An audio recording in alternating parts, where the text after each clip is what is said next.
Step in the ring, feel the adrenaline rush, throwing fists and kicks, the pain we can't hush. And then they find us, we're the real tough guys, breaking down barriers, we aim for the skies. Into the octagon, like a warrior I stand, trading blows, taking hits as I command. The art of combat, I'm ready to go. Submission, knockout, that's how I flow. Unleashing the fury like an untamed beast, locked in a cage where strength is released. Striking precision, grappling with my golden octagon. The stage we ignite.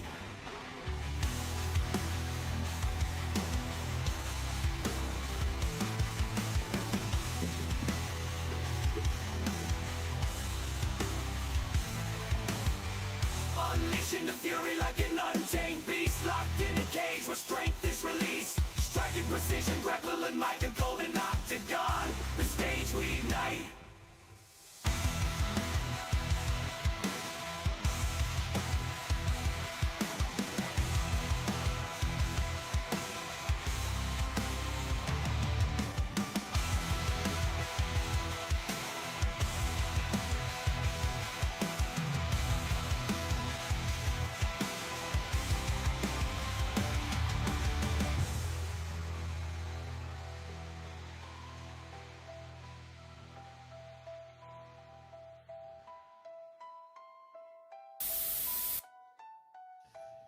And we are live. Welcome to the Golden Octagon MMA Podcast with your hosts, Matt and D. Rose. And what is going on, everyone? Welcome to the Golden Octagon MMA Podcast. My name is Matt. Over there is the D. Rosasaurus Rex. In there, 2026, coming in with a new beard this year. Look how sick he looks. What's going on, y'all? We appreciate you stopping by for the first podcast of the year. D. Rose, how's it going, my guy? Man, things are great. Man, first pod back, dude. It definitely feels like it's been a grip. So, man, I know they said 6 weeks. Honestly, it might have felt like it's been a little bit longer at this point, and I've kind of gotten to the point now where, maybe we were annoyed with some of the Apex fights, but, and of course, I love football. NFL is my favorite sport, but there's nothing like having Saturday night fights. And, it's just, that void on Saturday nights has been, there's been a big void, but now we finally get it fulfilled this weekend. So, glad to be back. Yeah, indeed. And I guess before we get started, I'll let people know I'm traveling to the East Coast this weekend and got a notification from American Airlines that was like, hey, you should probably change your flight. So I was like, okay, pretty bad weather going on. Called them up, was like, hey, all right, I need to change the days that I'm flying, back to the East Coast. And they're like, all right, your dates available to change are January 21st to January 28th. I was like, that's already the dates that I'm flying. I don't understand. Oh, do you expect me to still go there on the same time if you're canceling flights? So basically what I did was I just changed my return flight for a few extra days late. So I'll be in D. Rose's hometown for a few extra days. So maybe I'll get some content of me at D. Rose's house, sledding, building a snowman, making a snow angel. Maybe even an igloo, man. Yeah, but I've pretty much had it with American Airlines yesterday. I was just like, all right, well, I guess I'll just be trapped wherever I'm at and just be happy with it. But yeah, I hope you all are having a happy new year so far. Let's get into the chat real quick. We got Antoine in here. Let's go, boys. Hope y'all enjoyed the holiday break. Yeah, it was okay. Longest 6 weeks of my life, says Phoenix Priest. Holy shit, boys, we back indeed, Austin. Go Seahawks. We got Skunks in here with the yo. What's going on, Skunks? I see it's getting warmer at night in Texas, Matt. You're low. It's like 20 degrees. I'm not sure what you're talking about, Antoine. It's still pretty cold, man. What's your prediction for AFC versus NFC championship games? I don't know, D Rose. What are you going? I'm going probably Seahawks and Patriots. Patriots for sure. And man, I'm not gonna lie, I'm still kind of feeling the Rams. I predicted them early on in the season, and I'm going to stick with them. And I still think they are one of the few teams that have beaten Seattle this year. So I'm going to say the Rams pull off the upset. That's fair. That's fair. We'll see. We'll see what maybe D Rose can convince me to lose some money with him too this weekend while I'm there sitting beside him.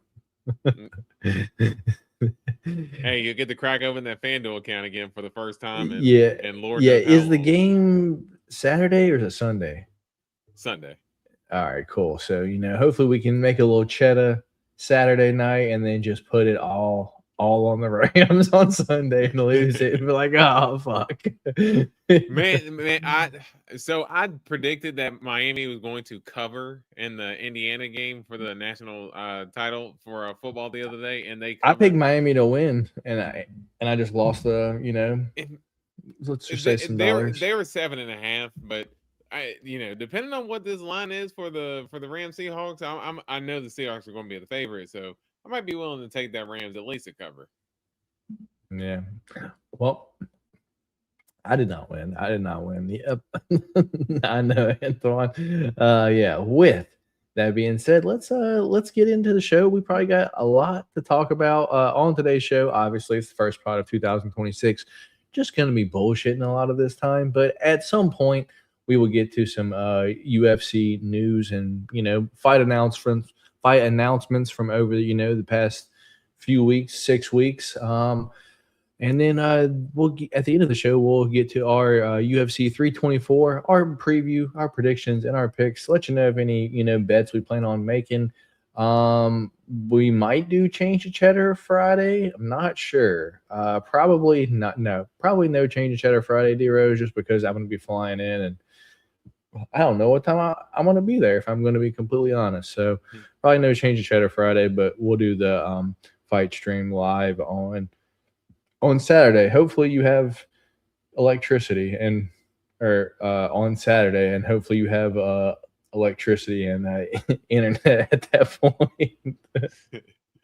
We are hopeful, and which thankfully the power plant is for like our road is literally not even a quarter mile down the road, so we are the closest to the power source. So if we lose power, it's there's got to be something catastrophic. That's fair too. All right, so I guess with that being said, anything you want, breaking news or anything you want to talk about from over the break, man? No, not necessarily. But we had a good holiday.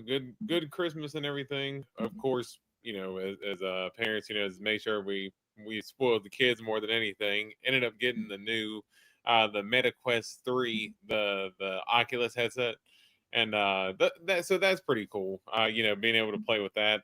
But man, I can only play with that thing for a certain amount of time until I start getting like a little bit motion sickness. I'll be sitting there, I'll be playing and kind of start tilting back a little bit because you move with the controller, but you feel like you want to move with your feet, and then the room's moving, but you're standing still, and it plays with your mind a little bit when you're playing with it. But getting through that thing's actually pretty fun. But yeah, that's why I had to I guess just stop playing. What was it, like the Oculus like you had me get like the one time? I was like, dude, like I felt sick with that shit on. But I'm sure your kids enjoy it. Yeah, for sure. They definitely love it, and I think Danica, my youngest, I think she might be playing with it more than Abby, just because there's this cooking game on there. It's like a pizza game, and she gets on there, and there's little kids that get on there with her, and she plays online, and we have her mic muted, but sometimes the kids will be back there, and so you can steal other people's pizzas, and Danica will steal their pizza, and the person will be yelling at her like, "Hey, why'd you steal my pizza?" And they're just like chasing her around the whole place, and she just takes it and like throws it in the trash, and she just causes like terror in the kitchen. So it's funny to watch. That's hilarious, dude. Oh man. Yeah, well, I guess My Christmas was I went to Jamaica for Christmas, man. I guess at this point, most of you know that I sold my house this past October and moved to Texas. Actually thought it was a good idea. Maybe let's go on vacation at this point. The crazy part is it rained the whole time. So we didn't really get to do too much. And my fiance was sick. So it was just kind of me, just like kind of trying to make sure she was having a good time. Like the day before we left, dude, she like fucking started feeling bad. And the whole flight there, she felt bad. Like the day we got there, she felt bad. She like maybe started feeling better, maybe like our third day there out of our 5 days, dude. It was like the worst time to get sick, man. So like she didn't like drink anything like the whole time. Like it's like open bar everywhere you go, and she's just not even having anything, dude. So I enjoyed myself, but I kind of felt bad for her the whole time. But yeah, aside from that, I'm glad I didn't get sick. So that's cool. But yeah, just been chilling here in Texas, looking for a job. Not really finding anything at the moment, but eventually I might. So if not, I'm just going to end up going to school for something, and hopefully something works out. But yeah, man, just a lot of life stuff happening and not happening at the same time. But I just now picked up my Instagram, D Rose. And the first post that was on here is kind of an odd post. I guess I'll go ahead and just share my screen, man. I truly didn't expect this one, if I have to be completely honest. So first post I see is Biggie Boy, Jairzinho Rosenstruck here, arrested in Florida for a false imprisonment charge. What's your thoughts on that, man? An interesting reason to have false imprisonment for him. So I mean, I would assume that he would falsely accuse somebody, and I guess whatever he accused them of, it ended up being a lie or whatever the case may be. But yeah, that's a little sticky for me to get involved with, and man, just prayers up the Biggie Boy. Yeah, man, that's kind of an odd charge, but it did happen. He is arrested, so I guess we'll see what plays out in court and such. Up next here, we got Jelton Almeida versus Rizvan Kuniev. Good, interesting fight, or what do you think, man? Man, I mean, Kuniev did give Curtis Blades some problems, and Curtis Blades couldn't really take him down. Now, I would say that I think Jelton Almeida is the more explosive striker between the two, but Curtis Blades is the more kind of consistent striker. Kuniev's a tough fighter, so I mean, depending on the odds in that fight, if Jelton's like a huge favorite, I mean, I would not be upset about taking Kuniev money line on that, because Kuniev gave Curtis Blades all he could handle. And we've seen Jelton Almeida kind of wilt under pressure sometimes. That's fair, man. That's fair. I'm trying to see if there's anything else on MMA fighting that we may have missed, but here we go. Oh yeah, this is a fun one. We got Kevin Vallejos versus Josh Emmett, man. That should be an absolute banger. Yeah, it's kind of like the young, cleaner version of Josh Emmett. Yeah, pretty much. Guys with big power. Different variety. We know Josh Emmett is. Excuse me. We know Josh Emmett is coming with them big hooks versus Kevin Vallejos was at least able to land a spinning back fist against Giga in his last fight. So love the explosive matchup between the two, and I believe this is the main event as well. So I'd like to see if Kevin Vallejos can go the full 5, if Josh Emmett is able to kind of test him a little bit, in that realm as well. So that's a good matchup, man. And I love me some Josh Emmett too. So that's a good fight. Indeed, man. Indeed. Let's see what else. Let's see what else we got here. Oh yeah, I guess the real breaking news is what happened for this weekend, man. I was excited for this one. I was excited. I had already bet Amanda Nunes as the dog on a few separate occasions because the line kept changing, dude. So I just, I had probably maybe like $80 bet her, on her, straight up or by knockout, and now I have to wait to get that back until after the fights happen. So not too excited about that, but man, I was excited for this fight. What's your, I guess, what was your immediate thought when, I guess, Kayla Harrison pulled out and then seeing her in the neck brace like a few days later?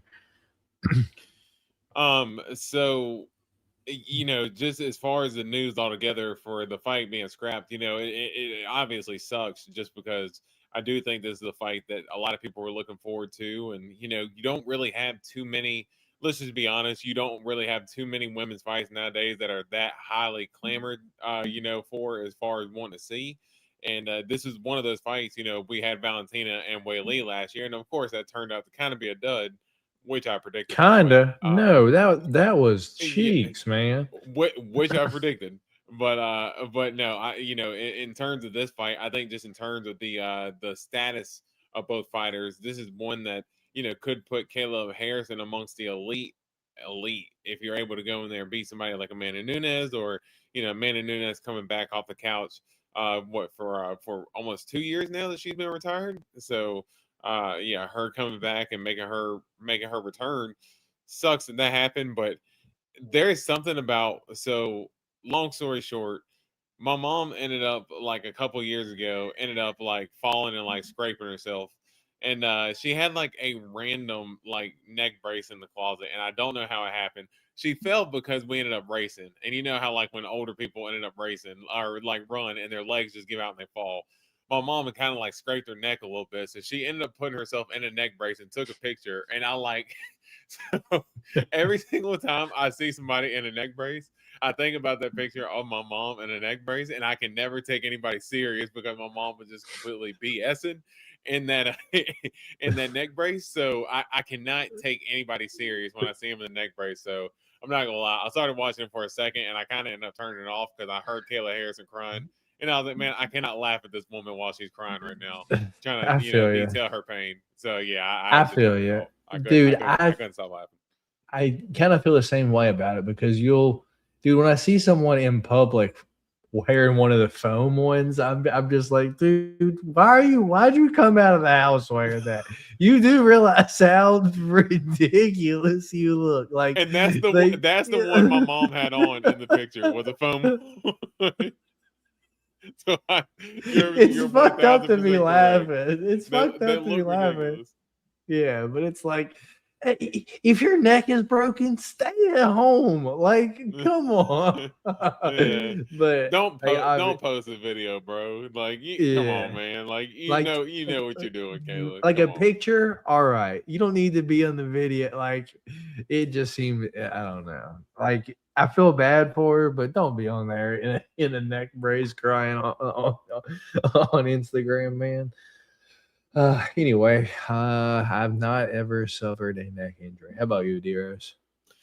The most I ever did was like a couple stingers in football, and I think but it wasn't like I actually had to like wear a neck brace for it. Right? Yeah, nothing like no broken vertebrae or neck bone, nothing like that.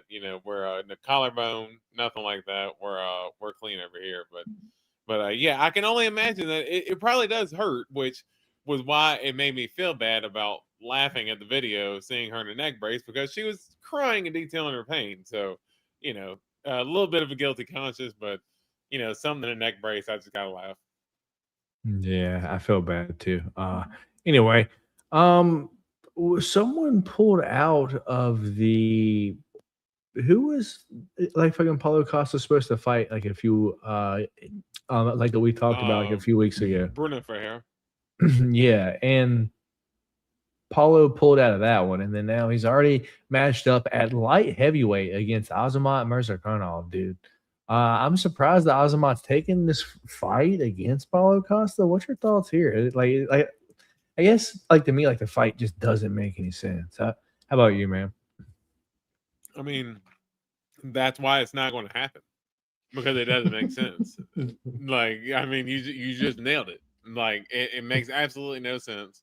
Paulo Costa moving up to 205 to fight Azmat Mirzakhanov when Mirzakhanov could potentially be one fight away from fighting for a title. This fight ain't happening, dude. Come on, man. It just kind of confused me. Like, when I saw it at first, I was like, what are we doing here? Don't But anyway, overthink it. It's a Paulo Costa fight. Do not overthink it. It's not going to happen. and then Izzy posted this, and I guess right afterwards, I saw this, man. I guess we're both Izzy fans, man. At this point, I don't really like Joe Pyfer that much. If there's one person, I was like, come on, is it really him? Like, and he probably has the power to knock Izzy out at this point after seeing that fucking Nasruddin if I can do so. And let's not act like Izzy's a wizard on the ground. I think Joe's for sure the better fucking wrestler and probably jiu-jitsu practitioner here. I don't see the point in Izzy number 7 fighting unranked Joe Pyfer, man. I like, what's happening here? I thought Joe Pyfer was like number 14 or 15 or something like that. I don't know, but according to this right here, he ain't ranked. But I mean, even if he's fucking 15, what are we doing? Like, really, Yeah. Izzy? But I mean, I guess everybody else, because Sean Strickland hasn't really seemed like he's been too interested in taking the rematch against Izzy. He's already fought Whitaker twice. And a fight against Hamzat doesn't really make sense. A fight against Dricus doesn't make sense because they fought Nasruddin. Maybe Kyle Bahayo, but we can look and say that that's a Kyle Bahayo is a really tough matchup for Izzy just in terms of the grappling. So, I'm actually not too upset with the matchup because I actually think it's one that I love Izzy. He's one of my favorite fighters of all time. But this is a fight that could potentially put Joe Pyfer over with the casual fans and put him up at the top of the middleweight division to put himself up there potentially for a title shot in a hot division right now versus, and for Israel Adesanya, against a guy who maybe doesn't have the higher ranking, but does have pretty good notoriety in Joe Pyfer and who has a little bit of hype behind him as well. If Izzy can get a win against a guy like that, it can kind of show that he still has it as well. So I think it's a beneficial fight for both fighters, but, you just, of course, you don't want to see Izzy get knocked out, but if he's going to keep fighting, man, that's just, it's just a risk that comes with it, I know, man. I know. You think Izzy is still fighting for money or he wants to become champion? I think he's just doing it because he likes to at this point, Antoine, because I don't think he needs more money and I don't think he thinks he's fucking going to be the champion again either, if I'm going to be honest. So what about you, dearest? Yeah, I think he's pretty reasonable to understand that he's not going to be the champ anymore, but I still think that there's still fun fights to be had out there, and he seems like he's still got that hunger for it and everything. Now let's see what happens after this fight. If he ends up getting starts after this fight, I think he could potentially be one to realize that maybe he's on the back end and wants to call it quits. But if he wins this fight, I could see him still having a little bit of that hunger and wanting to keep push. So yeah, I think he's doing it just because he likes it. Yeah, I agree. And I don't know if fighting Imavov's going to fight anyone besides for the title next, because he seems kind of like he's pretty dead set on just fucking fighting for the title next. Yeah. Yeah, I mean, for him, what else is there to do? Like, he's literally beaten just about everybody at this point in a different variety of ways. Yeah, Nasruddin 100% deserves a title shot, and I think he's just waiting on Hamzat at this point, to be honest. Yeah, that's fair. We got Cheeto returning, dude, taking on David Martinez, dude. Cheeto all the way down at 11, man. Are you surprised he's down that far? there's 11 people ranked higher than him at bantamweight. I guess kind of saying that, like I was like, I That can makes probably sense. name like 5 or 6, but damn, I guess so, man. I guess so. I Yeah, guess I mean he's been losing a lot of fights, man. I mean it's tough to stay higher up in that ranking when you're coming off I mean I know you're fighting top guys, but you know where is he at? Losing, I mean at least 4 out of his last 5. You know somewhere around there, 5 out of his last 6. So yeah, it's a tough streak he's on right now. yeah, that's it. That'll be UFC Mexico, and he's gonna be fighting David Martinez, which is kind of an up and comer, man. You're kind of a fan of this guy, right? Yeah, well he's explosive and I'll tell you I actually picked Rob Font against him in that Oh, last fight same. and yeah he took the fight on short notice and gave it to Rob Font on the feet where a lot of people thought that Rob Font was going to be able to take advantage. So yeah, Dave Martinez, he's explosive, he's powerful, you know, he's fun to watch, man, and he's been he's been on a little bit of a tear since he's came in. And you know, Cheeto Vera, you know, he hasn't been knocked out or finished, obviously, but you know, he got dropped by Figgy. I'm not saying that Martinez can get the knockout, but I think he could definitely go in there and put a hurting on Cheeto. Yeah, lots of wrestling happened in this downtime. Did you see that? Yeah, I saw RAF was you know, getting a lot of people involved, and I saw the little spat between Bo Nickel, Colby Covington, and Luke Rockhold. You know, Luke Rockhold and Colby Covington in the handicap match against Bo Nickel was none of my bingo cards. Yeah, like what are we doing here? Yeah, because like wasn't he gonna fucking wrestle like fucking who is he fucking gonna wrestle like when they fucking Bo missed Nickel weight? was supposed to wrestle Yoel Romero, and then Oh Romero yeah, missed yeah. weight by like 7-8 pounds or something like that, and Bo Nickel Jesus, so it didn't wasn't take the even match. close. Yeah, like it wasn't close. So that and that's why people get Bo Nickel crap. And I'm like, bro, like I can't blame Bo Nickel for just like, yeah, like you're not going to come in just completely overweight, like not even try, and then try to come in here and take advantage of me when I still have a fighting career to kind of Mhm. maintain here as well. So yeah, I don't blame Bo Nickel for doing that, but yeah, I'm not gonna lie, it was pretty funny when Kobe was kind of going at Bo Nickel because you could hear how pissed Bo Nickel was getting when Yeah. Colby was kind of jabbing him and telling him, "Oh, you hadn't main evented anything, and you ain't fought for no titles." And Yeah. yeah, it was pretty funny. Yeah, man. So I guess the next bit of UFC news that we got here is Marcin Tybura taking on Walter Walker. This is going to be March 28th. So it looks like I guess fucking Walter's like leg is finally healed from being broken. So that's good. But if we're gonna be real now, this is another perfect leg lock victim, yeah? Like I mean, I don't see Marcin Tybura stopping any fucking takedowns, you know, like No, I mean so he. I would say if there's a matchup that would favor he got Marcin Tybura armbarred more. from guard from Sergey Spivak, dude. I mean, Sergey Spivak, he as you From see, he is pretty guard. slick. Hey, Sergey, Sergey is pretty slick on the ground. Now, while that point is noted, Sergey is pretty slick. I think that Walter Walker, it's obviously out there now. He is the heel hook master. Marcin Tybura is a little bit smarter, so I would have to think that he's going to come in at least prepared for the heel hook. Yeah, I hope so, man. Or hopefully, like that line is, dude. I think the best line I got on fucking Walter Walker sub at one point was like plus 900. Dude, I was just raking them in. That was when you came down on vacation, man. I was like, he's gonna sub him again, like he's gonna do it again, and dude, he just keeps doing it now. Like it's absolutely nuts. Let's see what else we got here.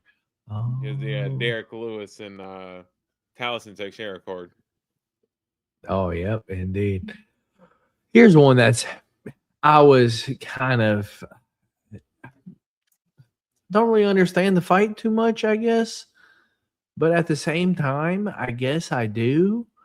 Um, let's not pretend that this isn't just going to be a wrestling match.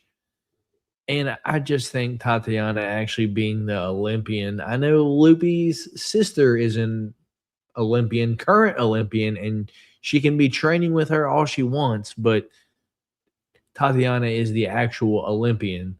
And she's a lot bigger, dude. And I think that's going to play a big difference here. What's your thoughts on Lupe Godinez versus Tatiana Suarez in April 11th, man?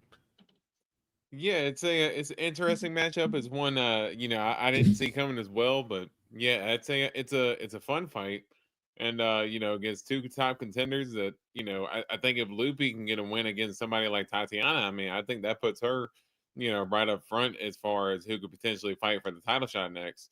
And for Tatiana, this is a good kind of, potential matchup that can be a little bit of a get back fight. Even though she's had one fight. Has she fought since the Whaley fight? Or No. yeah, okay, so that's what I couldn't remember. Or she might have been scheduled for a fight. Maybe it fell through. I wouldn't be surprised on that part either. But yeah, I think this is a good little get back fight for her because Lupe can be taken down at times, and we know once Tatiana gets a takedown how well she is with that top pressure. So it's a good match for both fighters. Yeah, I agree, man. Two fighters that I'm actually fans of, so it hurts me to see them fight, man. Let's Yeah, see what that else. that does always hurt. Yeah, rebooked D Rose. I know you were heavy on Rob Font when Raul Rosas pulled out and David Martinez stepped in, but this fight has been rebooked. Has your thoughts changed on this fight, man? Um, Maybe when the fight gets a little bit closer, yeah, seeing Rob Font get teed off on by Martinez like that on short notice, it's going to have me have a few more questions about Rob Font this time around. So yeah, I'm not necessarily ready to pull the trigger on Rob Font, not just yet. That's fair. That's fair. So you've taken a back step on picking Rob Font in this fight. Just a little bit. I mean, I know Raul Rosas is not the greatest fighter either, but yeah, I think And it's he's a more little to say about shithead Rob too. Font than he that is right. I keep forgetting you had your little run in with him. Meet and greet, dude. Didn't even just was too cool for school. Didn't even say what's up. Just big ass sunglasses on. Like, dude, man. Hey, but he's like fucking 20 years old. I was 20 years old at one point, I guess. 30 years ago, I guess. Anyway, with that being said, That's what it feels like. we got another rematch, dude. Alexa Grasso versus Macy Barber 2. I believe in the first fight, dude, me and you both picked Macy Barber to win this. I believe me and you both bet Macy Barber to win this. And Macy Barber went in there and fucking shadow boxed Alexa Grasso all 3 rounds, dude. I will never forget this fucking fight. This was the fight that I became an Alexa Grasso fan, dude, because she was in there knuckling up fucking Macy Barber after moving up to 125, man. What's your thoughts on this rebooking? And are you hesitant as to whether this fight will happen or not just because of, it's Macy Barber? Yeah, I mean that's very much a chance as well. It is Macy, so I could see her potentially falling through or something like that. But she has been pretty adamant about wanting this rematch for a little bit now. So I think this is one that if I had to, put some money on it, that she's going to want to show up because and we both now that we think about it, I am actually surprised that you mentioned that you picked Macy Barber going into this fight, but I definitely picked Macy Barber going into this fight. I still attest that in that third round, Macy walked her down. And shadow boxed her. Macy won the third round because Alexa Grasso won 29-28. Yeah, Macy won the third round in all 3 judges' scorecards just because she did do a lot more in the third round. To me, I think a 5-round fight would benefit her more against Alexa Grasso. because I believe this is the co-main on the Izzy and Joe Pyfer card. But yeah, I 3 rounds, man. I think it's gonna be very tough for Macy, but I still think it's a winnable fight considering how Grasso's kind of been fighting her last couple fights. That's fair, dude. That's fair. We got another WMMA fight here for UFC Mexico, which is odd because Aileen Perez is Argentinian and Macy Chasson is basically Machine Gun Kelly. I guess, is this fight going to happen? And if so, what weight class does it happen at? Because it's scheduled for bantamweight. Man, you know this fight ain't happening. You know Macy Chasson's not gonna make weight, dude. You know this. Yeah, this is another one. Take it to the bank. If there was a betting line to where you could bet that if this fight's gonna happen or not, we could say not. And if it does happen, it's because Aileen Perez accepts how much Macy Chasson missed weight. That's fair, dude. That's fair. It's like fucking Macy Chasson comes in at 155. Like what? Like a 20-pound weight advantage. Trying to pull like a Yoel Romero. I'm fixing my lighting, by the way. Crazy, man. That's fair. What's your thoughts on Jack saying that he wants to fight Shavkat? I mean, he's pretty bold for wanting to call out a grappler, considering how cheeks his grappling looked in his last fight. But I will say that he did call for that fight before he actually got the title shot, and he's called for this fight for a little bit. I do think it's a matchup that could, if he can keep it on the feet, because Shavkat can get caught in the exchanges a little bit. That could be something that JDM could potentially win, but man, I would have to favor Shavkat at this point.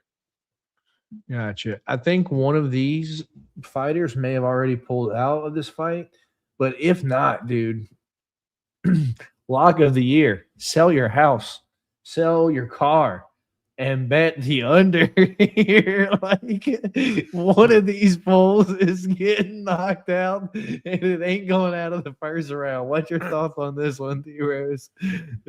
I figured this would be a matchup that you would. Yes, you would I'm in a particular fan. like. I'm a fan, dude. One of these dorks have to get knocked out here.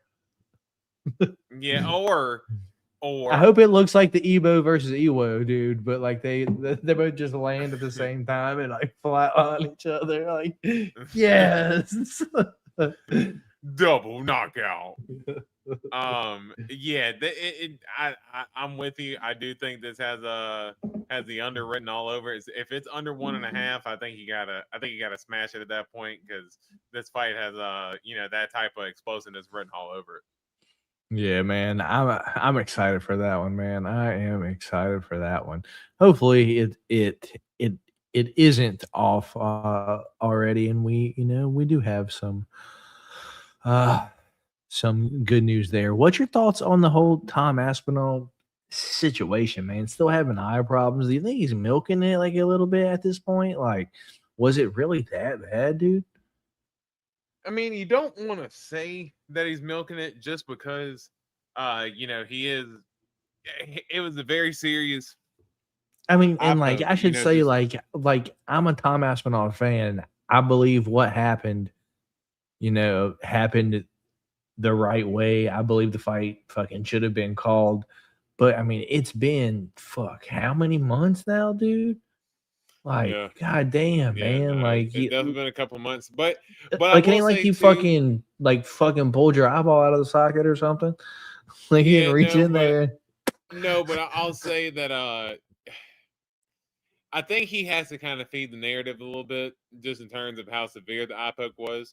So just in order to kind of keep that storyline going a little bit.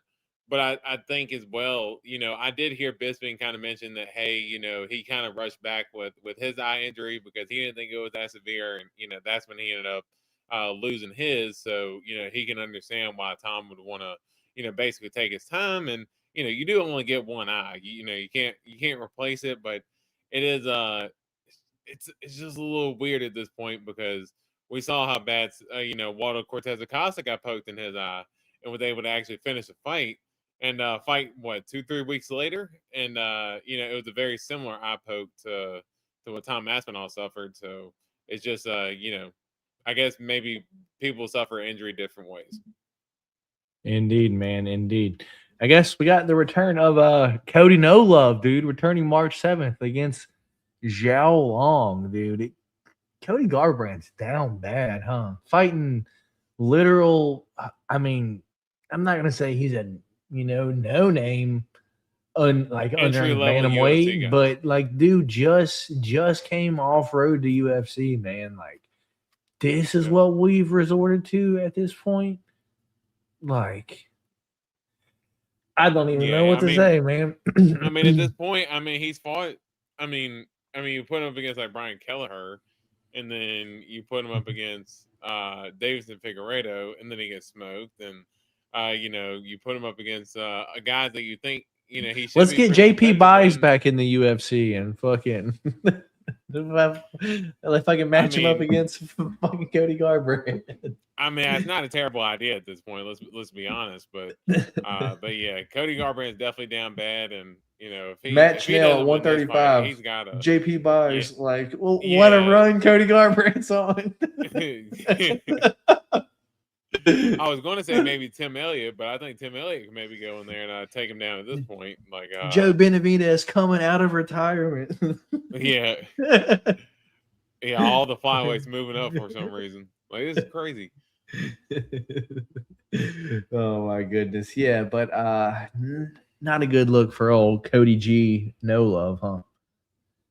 Yeah, tough to see, but that's kind of how it happens with them when they hang on for a little too long. And Cody seems to still have the want to get out there, but in that Honey Barcelos fight, he man, I still remember in that moment where and I told you I laughed about it. He kind of went to throw that combo, and his arms were dead, and he went to throw like a right and a left, and he could not pick up his arms, and it was like all shoulder that he threw, and it was a tough sequence to watch, man. So to see where Cody was to where he is, it's hard to watch. We may have talked about this one already, but it's been a few weeks ago, and it's actually official now. I don't think it like it was a like if I can actually like official like when we if I can talk about it, but the rematch. Why isn't there a 2 here? Oh, maybe because it's a lightweight. Who knows, man? Excited for this one? Yeah, man. No, this should be. I think it's a good fight. Honestly, it's kind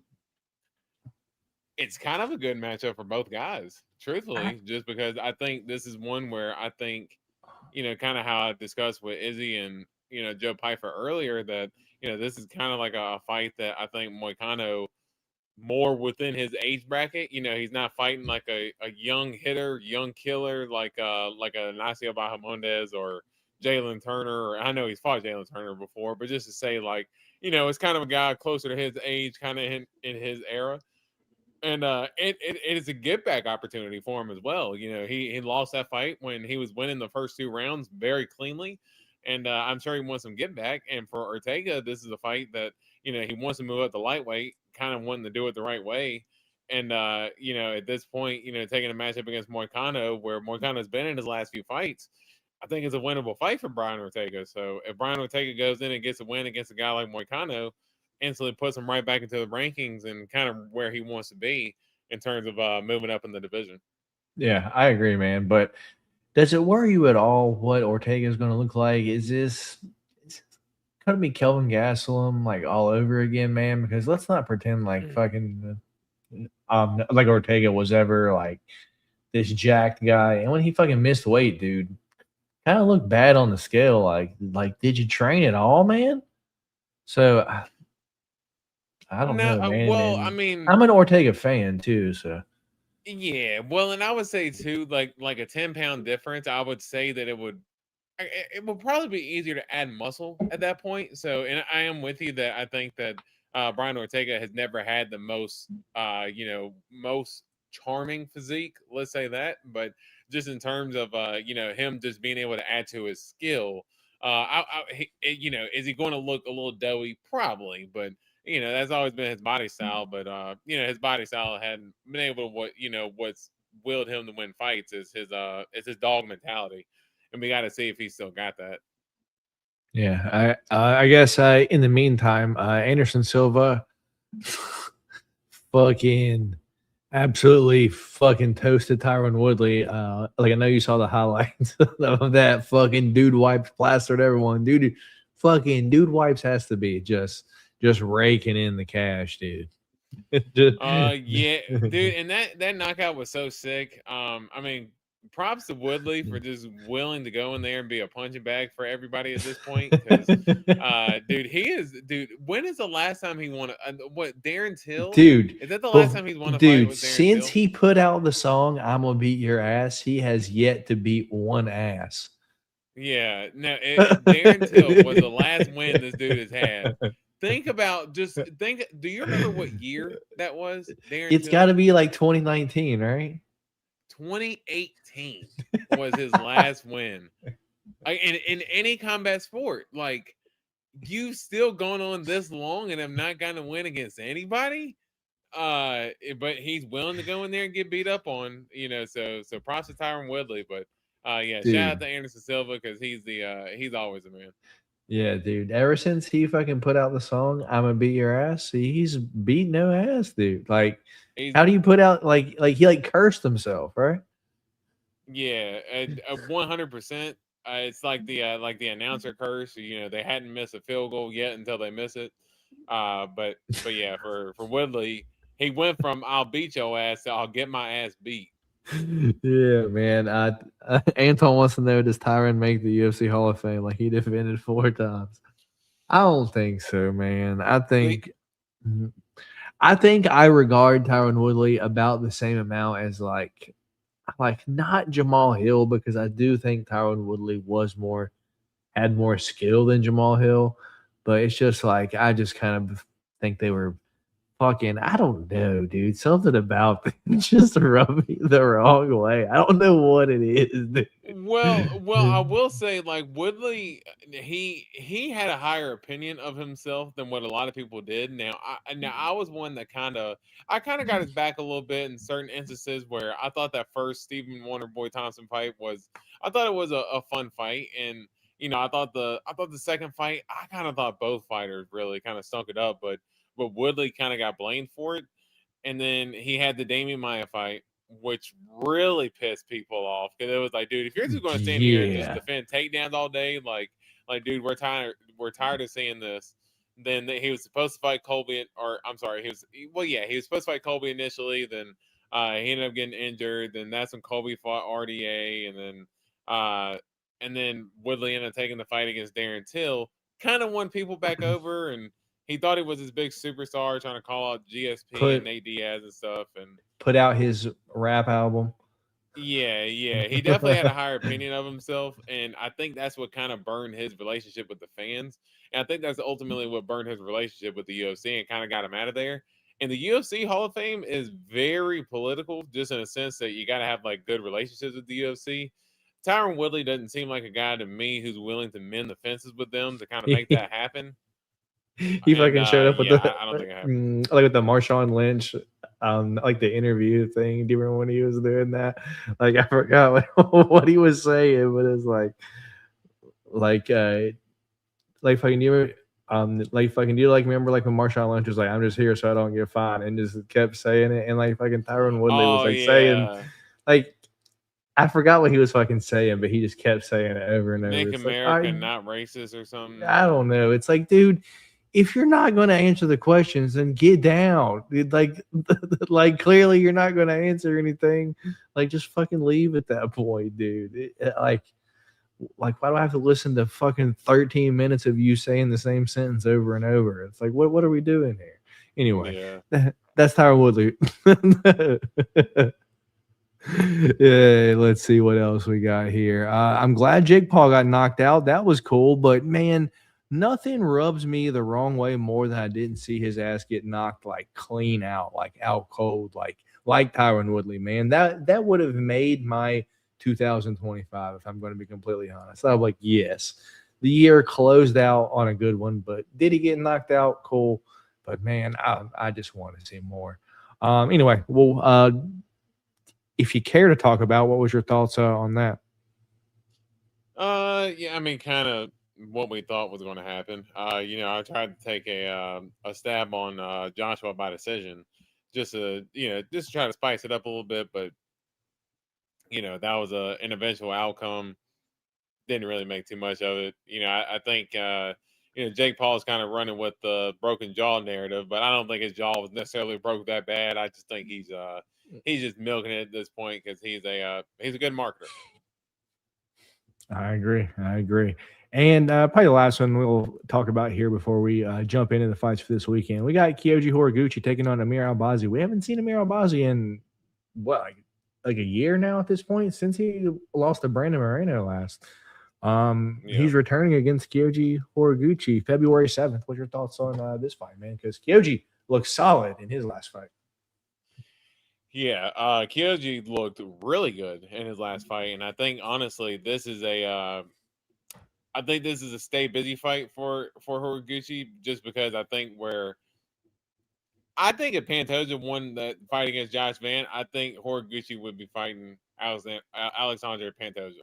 I think just because that happened, I think they're just trying to keep Horiguchi busy for now, get him a guy who I don't want to say has a name, but he's at least amongst the top 10 in the flyweight division, and a guy who Horiguchi I think can match up well against against Amir Albazi. So I think Horiguchi should be the favorite, but yeah, I think this stay busy fight for him until kind of the title gets resolved. That's fair, man. And Antoine wants to know something before we move on. He says, you saw how Ariel tried to start shit between Max and George. You saw that? Yeah. I mean, yeah. I mean, it was like something like the Max was like the BMF like fucking belt kind of used to mean like it was like kind of like a clown show thing, like fucking no one actually took it seriously. Like, but now that I have it, it actually fucking means something. And then Ariel asked George that, and like he was like, I don't know why he's like, if I can say in that, like I'm a fan of Max, and like he just kind of like was like, I don't have any like ill will toward Max, this and that, right? Right. Yeah. Essentially, and he asked Dustin Poirier the same question, and I don't necessarily think that it was a. I mean, I think it's kind of a dumb question, just because I mean the BMF belt was kind of thought about. It wasn't like a joke, but like Max is kind of right to say like people didn't take it serious. Like no top contenders had fought for that belt. Yeah, and that was kind of that's the joke that Islam made, was that, oh well, that the guys who fight for the BMF can't fight for the belt, so they're just going to fight for the BMF instead. And I remember Usman making jokes about it and stuff like that as well. That fight was kind of joked about and picked upon. So nothing Max said was a lie, and I think the whole thing is just kind of taken out of context, but yeah, that's just me. That's fair, man. I agree. And it's annoying. Nick Diaz told Ariel 15 years ago that you try to instigate fights like he always does. Yeah, that's what he told him a long time ago. So did like fucking Rampage too. Like he's like, you got me in trouble, man. Yeah, but Rampage still be and Rampage is too much like public stuff himself to like blame anybody for getting him in trouble. I agree, man. I agree. All right, so let's get into maybe starting to run slow on me. Come on, computer, you can make it.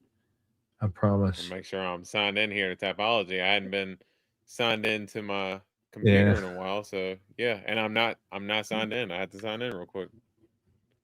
Oh shit. Well, while D Rose is signing in, I'll run down the fights. So this weekend, Saturday, January 24th, 2026, fights prelims taking place starting at 5 p.m. East Coast time. That's pretty sick. I'm going to be in Las Vegas. So what is that? That's like 2 p.m. Pacific time. People just fighting after lunch, dude. Like, what a crazy day. I mean, that's pretty dope. I mean, let's not forget that hey, the main card's supposed to start at 9 p.m. That's a Hour early. lovely Yeah. lovely time, man. I love it. Yeah, man. Anyway, in Vegas, T-Mobile Arena, we've got 13 fights to go over. The fight is headlined for the interim light heavyweight championship, but probably going to be crowned the undisputed lightweight championship champion because I doubt Ilya returns, man. But anyway, we've got Justin, the highlight Gaethje, taking on Patty, the baddie Pimblett. Co-main event, we have Sugar, Sean O'Malley, taking on Song Yadong. Featured fight of the night, we have Waldo, Salsa Boy, Cortez Acosta taking on the Black Beast.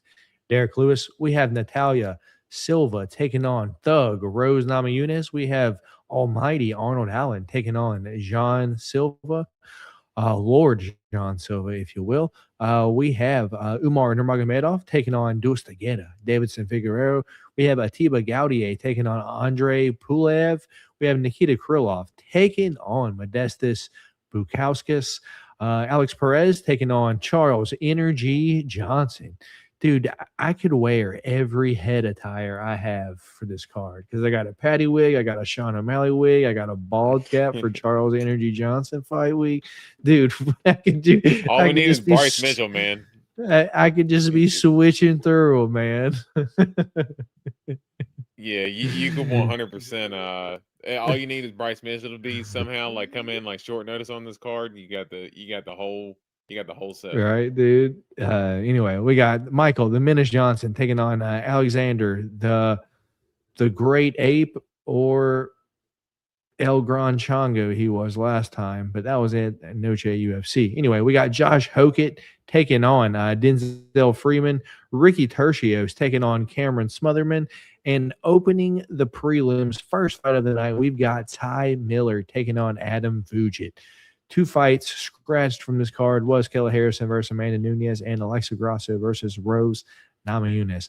I know, D. Rose, that if I'm going to be honest, I feel as if it's not the easiest betting card, but I'm excited to watch fights again, man. I'm excited to watch fights again. What's your thoughts on the card as a whole? Yeah, no, I'm excited for fights to be back, and as we discussed earlier, it sucks that Kayla Harrison and Amanda Nunes fight fell off. But honestly, for me, I don't think the card has lost that much steam because I think there's good, intriguing matchups all up and down the card. And again, an earlier fight card and only one 5-round fight. I mean, or only one scheduled 5-round fight. I mean, shoot, we can be looking at around midnight or so if we could be done with fight night. So. That's to me, I'm not upset with it at all. And again, then we can go build a snow angel or a fucking snowman. Yeah, get some hot chocolate and start having a snowball fight out here. But banger of a card. I still got to give it. I mean, I think it's a little bit top heavy, but I still got to go. A-. That's fair, man. I think A-. Let's see. I missed the late night cadence though. It was Saturday night, Well, sucks we lost Amanda. Kayla, I agree. The problem is it went into Sunday morning, depending on what card it was. And like the Islam JDM fight and the Hamzat and Andrikas fight, I do not want to be fighting my sleep at 1 in the morning to watch those fights. That's fair, dude. And I was going to go to the Houston card, dude, but just looking at the card, it's like, man, like everything besides like the main event, it's like, man, I ain't paying $300 fucking driving a few hours to watch fucking Sean Strickland. Like, I am not, like, I know it's fucking fluffy. I know, but what if it turns into a fucking Sean Strickland fight? Dude, can you imagine how mad I would be just fucking sitting in my seat? Not gonna let that happen. Yeah, but like the whole fucking rest of the card so far is fucking ass, dude. And I was like, man, I don't know if I'll be going to that one. It's fucking close, but it's pretty cheeks. Like even I'm like, I I don't know if I'm gonna fucking pay for that. I don't even got a job right now, so I need to fucking find a job before I start fucking going to fights and shit. But That is true. yeah. So once again, I will be over on D Rose's side of the country this week. I'm flying in Friday night. I'm gonna watch the fights, hopefully with D Rose at his house, and hopefully we don't freeze to death. And he's got electricity, so on and so forth. Let's see. Oh, I think Antoine's still talking about Ariel. He is not a fan of Ariel Helwani. That's fair. That's fair. Anyway, so yeah. So first fight of the night, D Rose, is Adam Fugit taking on Ty Miller. So share my screen. Ty Miller is 6-0, while Adam Fugit is 10-5-0. Ty Miller, out of his last 5 fights, is 4 wins. What is this? A no contest? 4 wins, 1 accidental eye poke, and yeah, pretty much just knocking these dudes out. He does have a few decision wins on there. What's it? He's 25 years old, 6'2", 77.5-inch reach, and while Adam Fugit is 37 years old, 6'1", and a 77-inch reach. Yeah, D-Rose. So I remember Ty Miller from the was it from the Contender Series? Yes, it was. Yes. This was one that he looked good, like, on the little like the film like that they show, like I guess like before they fight. I was like, oh, this dude's gonna be pretty good, and he did look pretty good. I guess immediately when I saw his fight got announced, I was like, oh, that might be a tough fight for your UFC debut. Adam Fugit's kind of a big welterweight man. He likes to hang on you. He has got a pretty okay fucking ground game. But then I saw that, Ty Miller is also going to be the fucking bigger guy too. So, which just leads me to just go Ty Miller, probably either late round 1 or early round 2 knockout. So let's go early round 2 knockout for me. How about you, D-Rose? Yeah, I think this is it's a winnable fight for. Oh wow! For Ty And Miller also, here. sorry, the odds that I got are -425 for Ty Miller and +355 for Adam Fugit. So Adam Fugit's a pretty big dog right now too. Yeah, no, he's a pretty decent dog, and for a reason. I mean, it's he does kind of present some, I would say, veteran type problems for Ty Miller, to where Neil Adam Magny-ish. Fugit, yeah, to where he could potentially, kind of, get him up against the fence, kind of lean on him. He might know how to win minutes and win rounds better than Ty Miller, but I do think Ty Miller's the more explosive guy. I'm going to go first round KO for Ty Miller here. I think he gets it done in the first round. Adam Fugit could get hurt on the feet at times, and I think Ty Miller takes advantage and gets it done. That's fair. Antoine wants to know, D-Rose, does it always snow in VA? Not always, and I would say over the last 10 years we haven't really got much at all. Just in terms of snow. So, to see that we're supposed to get as much as we're slated to get this weekend, I mean, that's, we're probably talking 10 years or more since we've gotten, potentially up to, they're talking over a foot.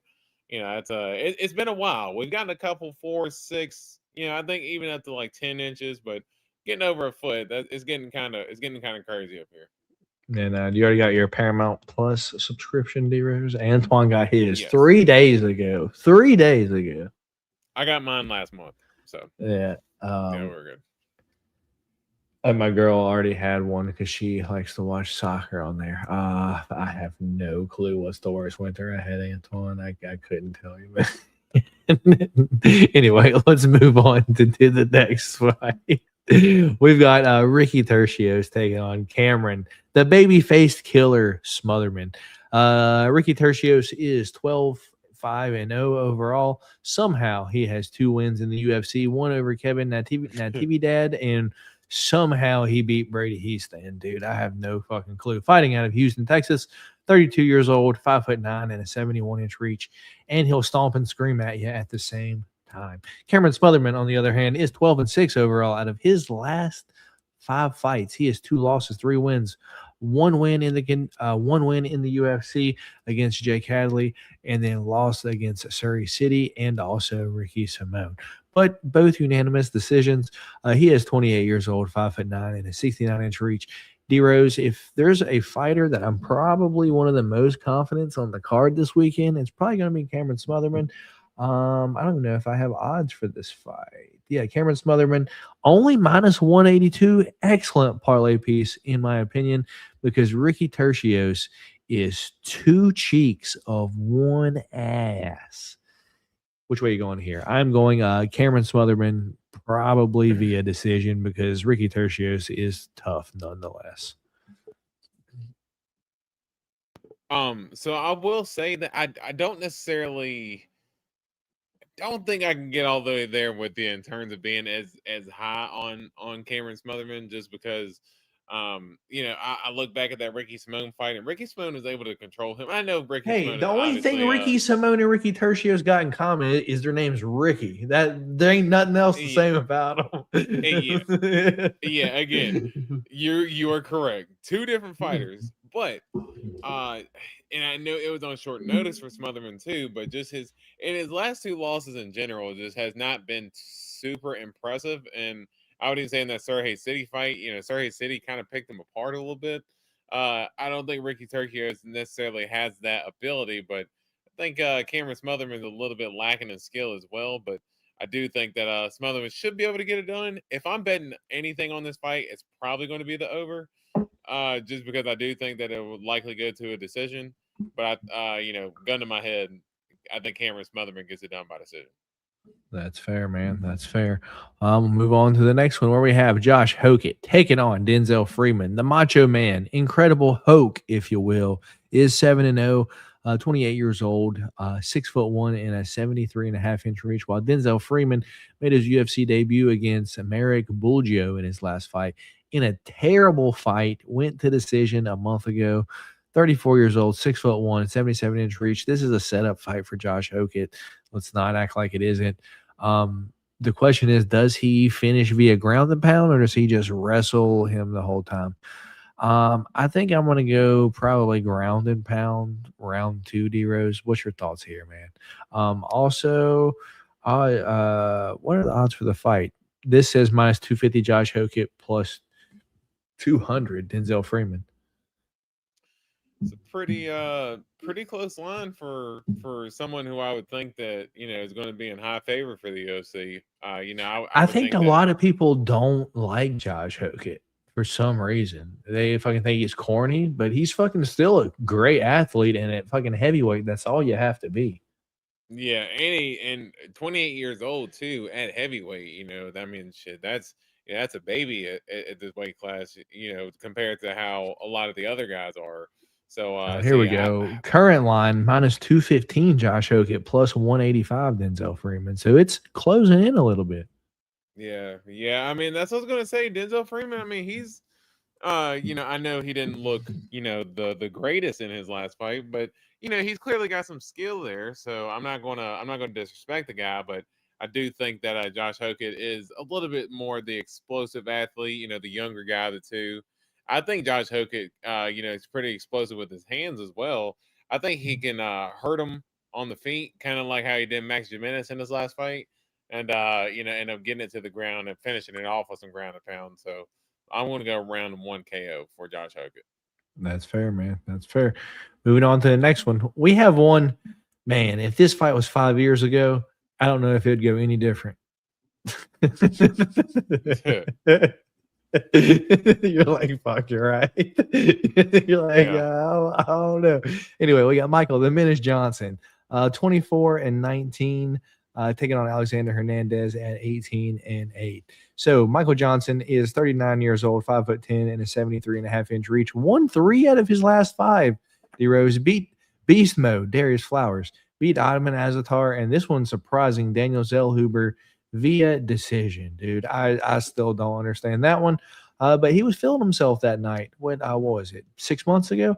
Anyway, Alexander Hernandez, on the other hand, has won 4 out of his last 5. He's 33 years old, 5'9", and a 72-inch reach. His only loss over his last 5 was to Damon Jackson via split decision, and that's moving up. Or is it all that was down at 45? Okay, so Chase Hooper is at 155, and Diego Ferreira is at 155. So his third fight back up at 150, or maybe Kurt Hollowball too. I'm not sure, dude. Yeah. Maybe both of those. Since Maybe his win streak has been back up at 145 or 155. Okay, I got you. All right, that makes sense. Yeah, dude. I think I don't really want much to do with this fight. Gun to my head, give me Alexander Hernandez via decision, I guess. Odds for the fight: Alexander Hernandez minus 148, Michael Johnson plus 128. I think Alexander Hernandez at this point is experienced enough to know how to beat Michael Johnson, dude. Go in there, wrestle him, dude. Take him down, ground and pound him. He really can't get up too good. He's a little bit older now. And at the end of the day, dude, all it takes is one shot to land on fucking Michael Johnson. I just hope he doesn't go in there with the game plan of, I just need to land one shot to beat Michael Johnson. Because if he does, he's probably going to lose this fight. But, yeah, give me Alexander Hernandez via decision, man. Yeah, to me, I think it really comes down to which Alexander Hernandez we get. Because if we get the Alexander Hernandez who's going in there and rushing for a KO, then I think, honestly, Michael Johnson might be able to set up a KO himself. But we can also say the same thing about Michael Johnson. What version of Michael Johnson are we going to get? Because if we get the guy who, we've seen him kind of lay an egg before in other fights, if he's taking back steps with his hands down, he's losing. He's getting knocked out. Yeah, we've seen him lose fights that he shouldn't have against Clay Guida. And then we've seen him win fights that he shouldn't against Daniel Zellhuber. So it's just kind of pick your poison with Michael Johnson at this point. But I'll be honest, I like Michael Johnson in this spot, man. I really do. I think he's got the boxing ability. I think them hands, I tell you every time, dude's got the fastest hands in the sport. Still does at this age. Does he carry as much power as he used to? Maybe not, but the speed is still there. I think he can give Hernandez some problems with the boxing. And I don't see Hernandez as this smothering wrestler to where Michael Johnson isn't going to be able to defend the takedowns. Give me Michael Johnson, man. I like Michael Johnson here. I like him by decision. All right, so that'll be our first different pick of the card, D-Rose. Me and you have been on the same fighter every single time, and we'll talk about what's changing with the pick champ this year. So before we jump into the next one, what's going on, Dave? How you doing, brother? Good to see you in here. Good to see D-Rose teeth still on fleek. Antoine saying what's up to Dave, and Dave saying what's up to Antoine. So this is UFC 324, and we got Johnson versus Hernandez. Hernandez, D-Rose is on Michael Johnson. All right, moving on to the next fight of the night. We have Alex Perez taking on Charles Energy Johnson. Alex Perez, is his name The Decision, dude? That can't be right. Have you ever heard him being called that? The Decision? I mean, unless he just now came up with it. I've never heard it said. I've never heard that. Yeah. Anyway, we got Alex Perez taking on Charles Energy Johnson. Alex Perez, 25-10 overall out of his last 5 fights. He's won one of them against Matthias Nicolau, and everyone's like, "Oh my God, Alex Perez is back." He's put up decent fights against, Muhammad Mokaev. Hey, to be fair, we both did it too. Dude, we both. It's because he put up a decent fight against Muhammad Mokaev, and then smoked with Matthias Nicolau, and then he fights the Tatsuro Taira, gets his knee fucking blown out, and then against Asu Amabayev, dude, it's like he gets no easy fights. He got one. It was against Matthias Nicolau, dude, and he fucking got a one. He fucking got a win there. But And aside from Mateus that, dude, Nicolau at that point was on like a 3 or 4 fight win streak before Yeah. before he got him too. So I I mean know. it wasn't an easy matchup. So Yeah. to your point, Alex Perez has went through a murderer's gauntlet. Yeah, dude. He is 33 years old, though, 5'6" and a 65-inch reach, while Charles Energy Johnson, out of his last 5 fights, he is 4 wins and 1 loss. His only loss is to Ramzan Timarov, which, dude, that was a close fight, man. Overall, though, he is 18-7, has a win over your current flyweight champion. Anyway, he is 35 years old, 5'9" and a 70-inch reach. D-Rose, something tells me Charles Johnson's knocking out Alex Perez this weekend. I don't know if it smart me says pick Charles Johnson to win via decision, but I think it's about to be that 3rd round knockout. I think he's going to find that button in the 3rd round. So give me Charles Energy Johnson to win the fight via 3rd round knockout. Odds for the fight are Charles Johnson is only a -170 favorite. Alex Perez +145. Man, I know of a parlay that I'm going to have cooked up as soon as I'll touch down in Virginia, dude. Like it's going to be Cameron Smotherman, Charles Johnson, like just like two or three fighters that I'm like that are like under fucking -200. That I'm like, oh, these are fucking winning. Anyway, which way you going here, man? Yeah, no. If there's anything I am with you on, it is on this one. I do think Charles Johnson gets it done. I don't think by finish though. I do think that Alex Perez is tough, and I still think that Charles Johnson does have he doesn't have the best killer instinct. I know he has the KO win over Josh Van, but just in terms of him actually seeking the finish, he doesn't really do that. But I think he's good at controlling the range and distance, and I think that Alex Perez is going to have a tough time kind of closing that distance without getting hurt.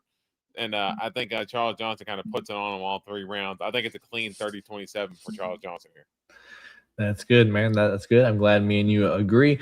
And as I said, smart me says Charles Johnson via decision, but I don't know. Something tells me he's knocking out Alex Perez this weekend. I don't know if I'll bet it or not, though. Up next, though, we have Modestas Bukauskas taking on Nikita Krylov.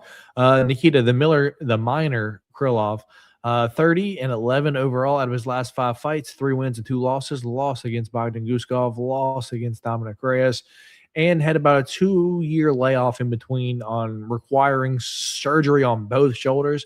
And since he's been back, man, I have to be honest, he doesn't look like he's trying to throw a punch. It almost looks like he's out there like pushing like the punches. It almost looks like there's no power there. Maybe technique there, but it just doesn't look right. You can't knock out Dominic Reyes.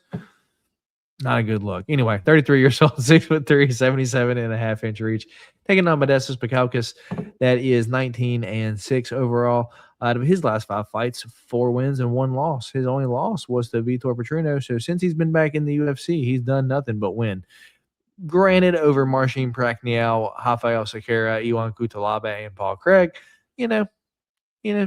still wins. Anyway, 31 years old, 6'3", 76-inch reach. And D-Rose, I'm going to pass this one to you first because I have no clue who I'm picking here.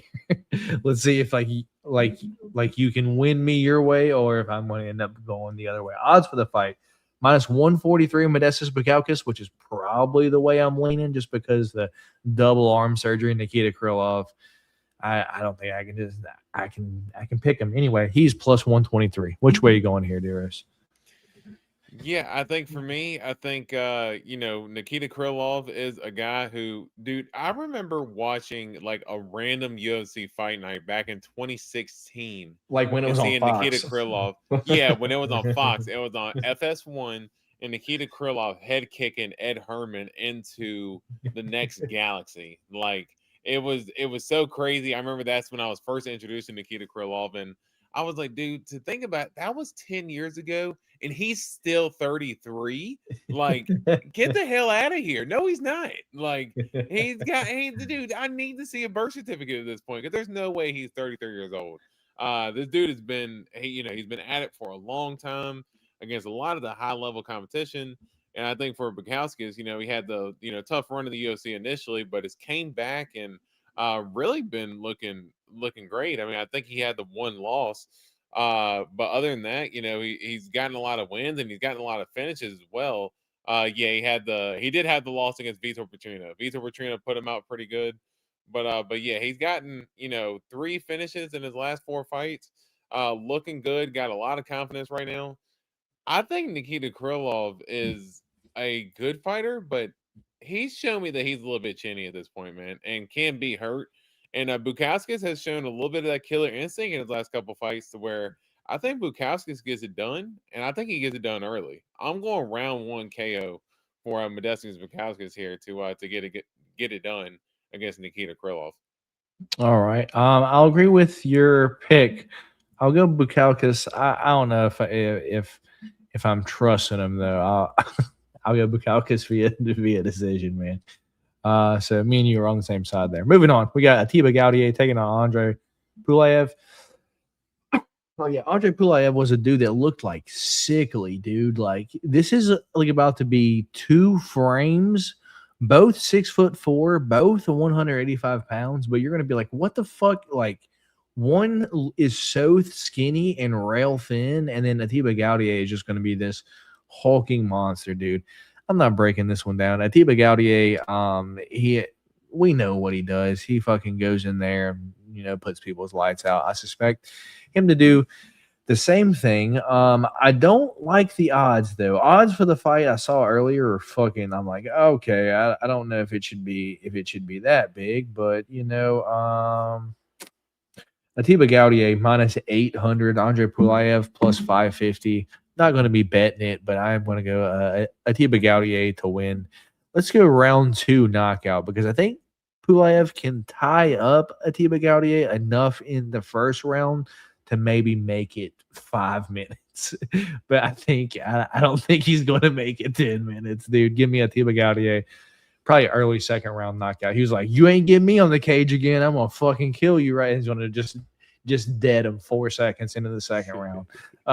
What's your thoughts here, man? Yeah, I think I think the same as you. I think Atiba Gaethje gets it done here. I'm not even going to waste too much time trying to analyze the fight. Pulaev is a pretty decent striker, but we know what Atiba Gaethje is there to do. He's there to clean some people up in the process. I will say one thing that I noticed that Atiba Gaethje, like people are starting to hate on him a little bit because they're like, well, the UFC is kind of building him up a little slow and everything. At this point, I think this early in his career, like I'm not upset with him, getting built up to, try to win some fights and get some experience under his belt. He's 23 years old. And if you are look we at the sure top of the about middle, that? That's another birth certificate that we can maybe look and check. But at least on paper, he's listed at 23 years old. He's got, to me, he's got plenty of time. He doesn't need to rush. Taking matchups like this who are tough guys, but maybe not the top level guys. I think it's good matchmaking for him. I don't agree with the odds, but I do agree that he gets it done. And I agree, first round KO as well.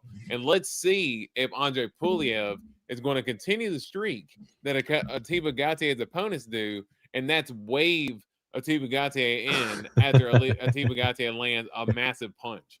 Because for some reason, people love to just wave Atiba Gaethje in after he lands a big punch, and then he knocks him out. So, dude, he fucking puts that know. African spell on him like the night before the fight. So like, wave me on spell.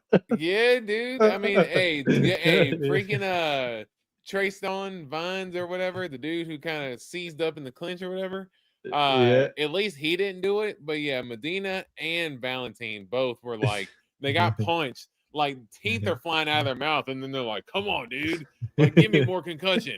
And then like they get blasted, the very next punch. So let's see if Pulaev does the same thing or not. Yeah, man. I call it a stretch. Is it a stretch to call him a future champion? I don't know, man. If he's really 23, I wouldn't count it out. I'll put it like that. Yeah. All right, me and D Rose both on Atiba Gaethje here. Moving on to the next one, we got Umar Nurmagomedov taking on Davidson Figueiredo. Yeah, man, tough tough fight for Figgy, and the line agrees with it. As Umar is minus 1,500, Davidson Figueroa is plus 850. I'm not breaking this one down, dude. Umar via submission, I guess. Even though Umar tends to win most of his fights via decision, right? Mario Bautista, Yeah. decision. Corey Sandhagen, decision. Bezka Almacan, decision. He knocked out Honey Barcelos, all right, but I think what makes me lean That one is towards actually aged submission. very well. Yeah. I think what makes me lean towards submission though is Corey Sandhagen just now, I don't want to say expose Davidson Figueroa, but was able to toy with Figgy on the ground, hurt his knee. Figgy's already 38. Did he recover fully from that? And let's not pretend like Figgy's going to stop Umar's takedowns. I suspect Umar gets his back at some point in the second round and chokes him out, man. What's your thoughts here on this fight? Yeah, but I would say that Corey Sandhagen, in that sense, he literally destroyed Davidson Figueroa's knee.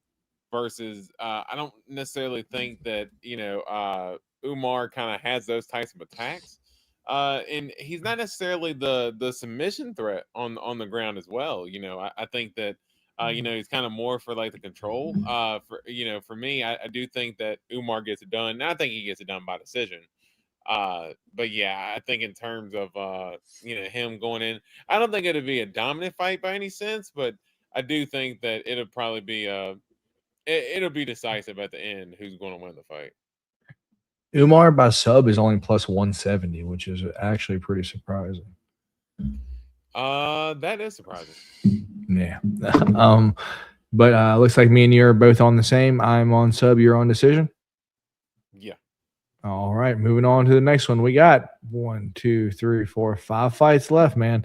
We got Arnold Allen taking on Jean Lord Silva Almighty. Arnold Allen is 20-3 overall. Out of his last 5 fights, he is 3 wins and 2 losses. His 2 losses are to Movsar Evloev and Max Holloway. 2 good fighters to lose to if you're going to lose, though. He beat Dan Hooker, Calvin Kattar, and Giga Chikadze. In the meantime, he is 32 years old, 5'8", and a 70-inch reach, while Jean Silva, Lord Silva, is 16-3 overall. Out of his last 5 fights, he has 4 wins and 1 loss. His loss is to Diego Lopez 4 months ago at Noche UFC. He is 29 years old, 5'7", and a 69-inch reach. Currently, odds for the fight are Jean Silva is minus 245. Your favorite. Arnold Allen is plus 210. Your underdog. It makes sense. I get it. I get the odds. I think this fight should be closer lined, but if I'm going to be honest, I put Jean Silva maybe not quite in the Movsar Max Holloway level, but I do put him up there with the top people in the division. So this is honestly going to be a true test for Arnold Allen here, because if I'm going to be honest, I think Jean Silva, if not hits the hardest, maybe top 3 in the featherweight division, and that includes Josh Emmett. That includes Jeremy Stevens. I think fucking Jean Silva is hitting these dudes, and they're moving down a weight class, man. Something's happening the way Jean Silva hits these fucking fighters, and I think it's going to show this weekend. I think Jean Silva hits way harder, and if I'm going to be honest, Calvin Kattar, Arnold Allen isn't really fighting these one hitter quitter fighters. He isn't fighting Josh Emmett. He's fighting Dan Hooker that has power, but it's not it's an overtime thing. He's fighting Calvin Kattar, which once again, the fight didn't even really take place like it should have, but Calvin Kattar boxes you up overtime. He don't hit that fucking one hitter quitter. Max up at 155. Okay, one hitter quitter. I know he knocked out Zombie, but Zombie's a little bit older. Fucking Movsar Evloev, let's not act like Movsar is knocking anyone out unless it's via sleep because you're bored watching them.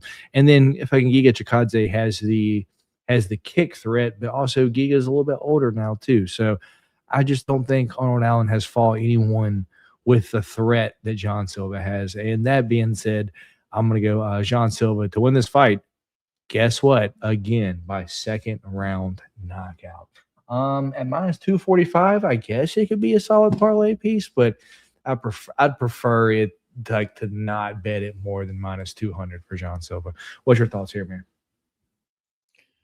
Yeah, I do think this is actually one of the fights that I've gone back and forth with the most, just because I think that, and we both had picked Diego Lopez going into the last fight against John Silva, but one, because we're both Diego fans, and two, because I do think that we genuinely thought that Diego was going to win. Me thinking because Diego was clearly the bigger guy, and John Silva bullies a lot of guys down at 145. He uses his size, his speed, and his power.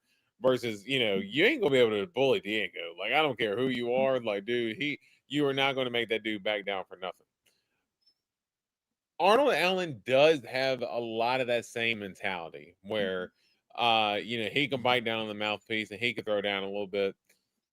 The biggest problem for me is that Arnold Allen gets hit.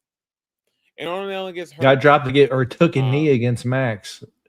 Took a knee against Max. Like a fault. Took a knee against Mazar Vloyev, if you remember as well. Mazar Vloyev made him take a knee with a jab. He gets hit and he gets stumbled at times, and he got dropped by Dan Hooker. Dan Hooker was hurt. Arnold Allen was going in, and Dan Hooker still landed a hook and made him take a knee as well. If you're going to get touched up like that by those guys, and especially in those types of situations, man, that John Silva is not the one to be in front of to get bombs landed on. Like, he's gonna trick you, like he's gonna act like he's hurt, and then you fucking rush it, and he's just gonna fucking knock you out, dude.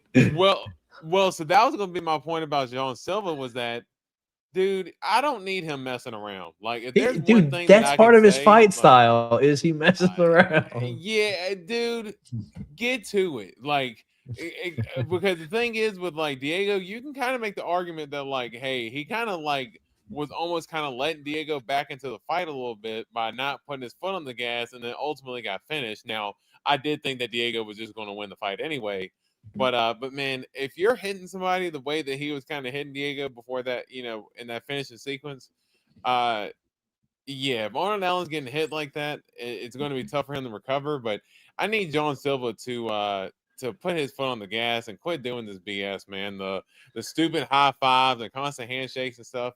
Stop doing that stuff. Get to it. And he's a dangerous man. So, I think John Silva gets it done. I think Arnold Allen's tough, but I'm going round 2 KO with you. Yeah, dude, that's his fight style. He like lulls you in thinking that he's your friend, and then he kills you. Yeah, he's man. Like, yeah, just a really spar match. Though, wow. I will say Arnold Allen kind of strikes, and he might not be, but he kind of strikes me as a guy who's going to tell John Silva to get that stuff out of his face. Yeah, maybe, dude, maybe. At least hopefully. Dave says D Rose is a hater.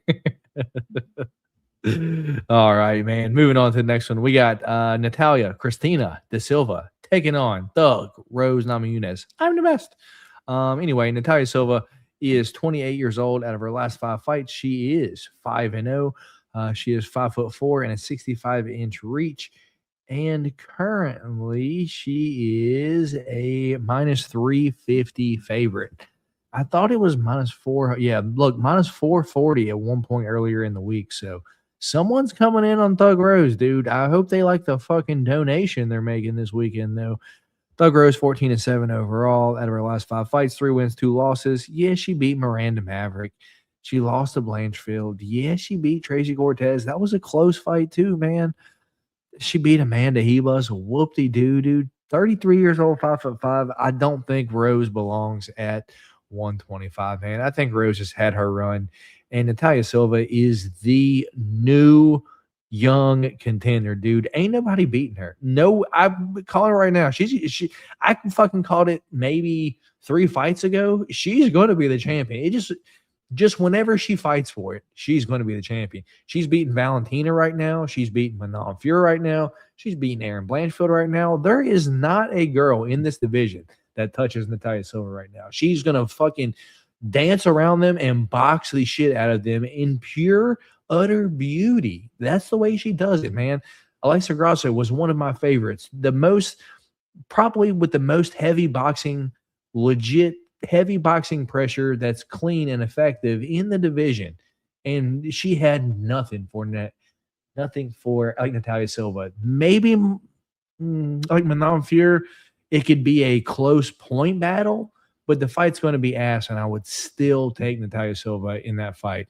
Yeah, for me, it's a Natalia Silva via decision here. I'm assuming you're going to go the same way, unless you surprise me, man. Well, I mean, Rose first name, she does have my name. So, there's something there. No, there's not, because I'm going to stick with Natalia Silva here as well. Now, do I think Rose gets killed, as David suggesting? No, so I'll say this: Natalia Silva is a talented fighter, but maybe on the inside, Rose dies because she just fucking realized, oh, I got no shot at anywhere coming close to a title after this fight. Yeah, exactly. But I don't think Natalia Silva, she doesn't have that killer instinct as well. She's just really good, and she knows she's really good everywhere, and she just keeps the fight in her realm, which is kind of having the other fighter kind of chasing her, and she just kind of landing counter shots and everything. So, dude, the Andrade fight, right? Like when she fought Andrade, like that fight and the Alexa Grasso fight were the two tests. That's all I needed to see, man. That's all I needed to see. Yeah, she's definitely super talented. I guess I'm just saying that maybe the reason why she's not getting a title fight right now is because she's not the most exciting, and that's why they want her to fight somebody like Rose, just so that way she can try to get at least a name under her belt as well, because she's fought former champions and everything like that. You can make the argument that Natalia Silva deserves it right now, but I do think stylistically is not playing her any favors right now. So I think the UFC really wants her to kind of make a statement. That's fair, man. That's fair. Well, she's gonna beat the shit out of Rose this weekend. Her face is gonna be the color of a rose after this upcoming weekend. Anyway, moving on. We have Waldo Salsa Boy Cortez Acosta taking on the Black Beast, Derek Lewis. Are we going to have our second different pick of the card here? Dun, dun, dun. Let's find out. Salsa Boy Waldo Cortez Acosta, 16-2 overall, 34 years old, 6'4" and a 78-inch reach. And of his last 5 fights, 4 wins and 1 loss. His only loss is to Sergey Pavlovich, but went to decision, and that animal knocks everyone out. He is currently a -330 favorite. Derek Lewis, on the other hand, is 29-12 overall. Out of his last 5 fights, 3 wins and 2 losses. He is 40 years old, 6'3", a 79-inch reach, and he is currently +270, the dog. Man, maybe 5-6 years ago, I would have picked Derek Lewis here, dude. But I think Waldo at this point, he's too clean, man. He just backs up to the cage, has excellent boxing, calls you in, and then just blasts you. I don't think he knocks out Derek Lewis, because I think once fucking Derek Lewis gets hit one clean time, he's maybe a little bit more hesitant to just fucking step in and throw, because I do think, coming into the UFC, fucking Waldo had this fucking style where I thought I was going to hate the dude. Like, he fucking couldn't finish Andrei Arlovski, just fucking danced in front of him, dude. And after that fight, I absolutely fucking hated it. I fucking lost money on the fight. I was like, how the fuck do you not finish old ass Andrei Arlovski? You're just bullshitting right in front of him, dude. So that was dumb. But since then, dude, he has a few finishes in a row, couple in the first round, and just like Waldo last time, apparently I've gotten poked in the eye because something's wrong with me, dude. I got something in my eye. But Waldo got right. Fucking Waldo got fucking poked in the eye against Shamil Gaziev in his last fight, against Ante Delija in his second to last fight. Came back, knocked the dude out cold. For me, D-Rose, I'm going to go Waldo via decision because I think Derek's too smart to go in there and get knocked out, unless he's just going in there for a check. But I've seen him in pretty decent shape this week, man. So I think he plans to go 3 rounds. So we'll see. But I'm going Waldo via decision. How about you, man? Yeah. For me, what I want to see, and yeah, because like you said, Derek Lewis, he looks like he's in great shape.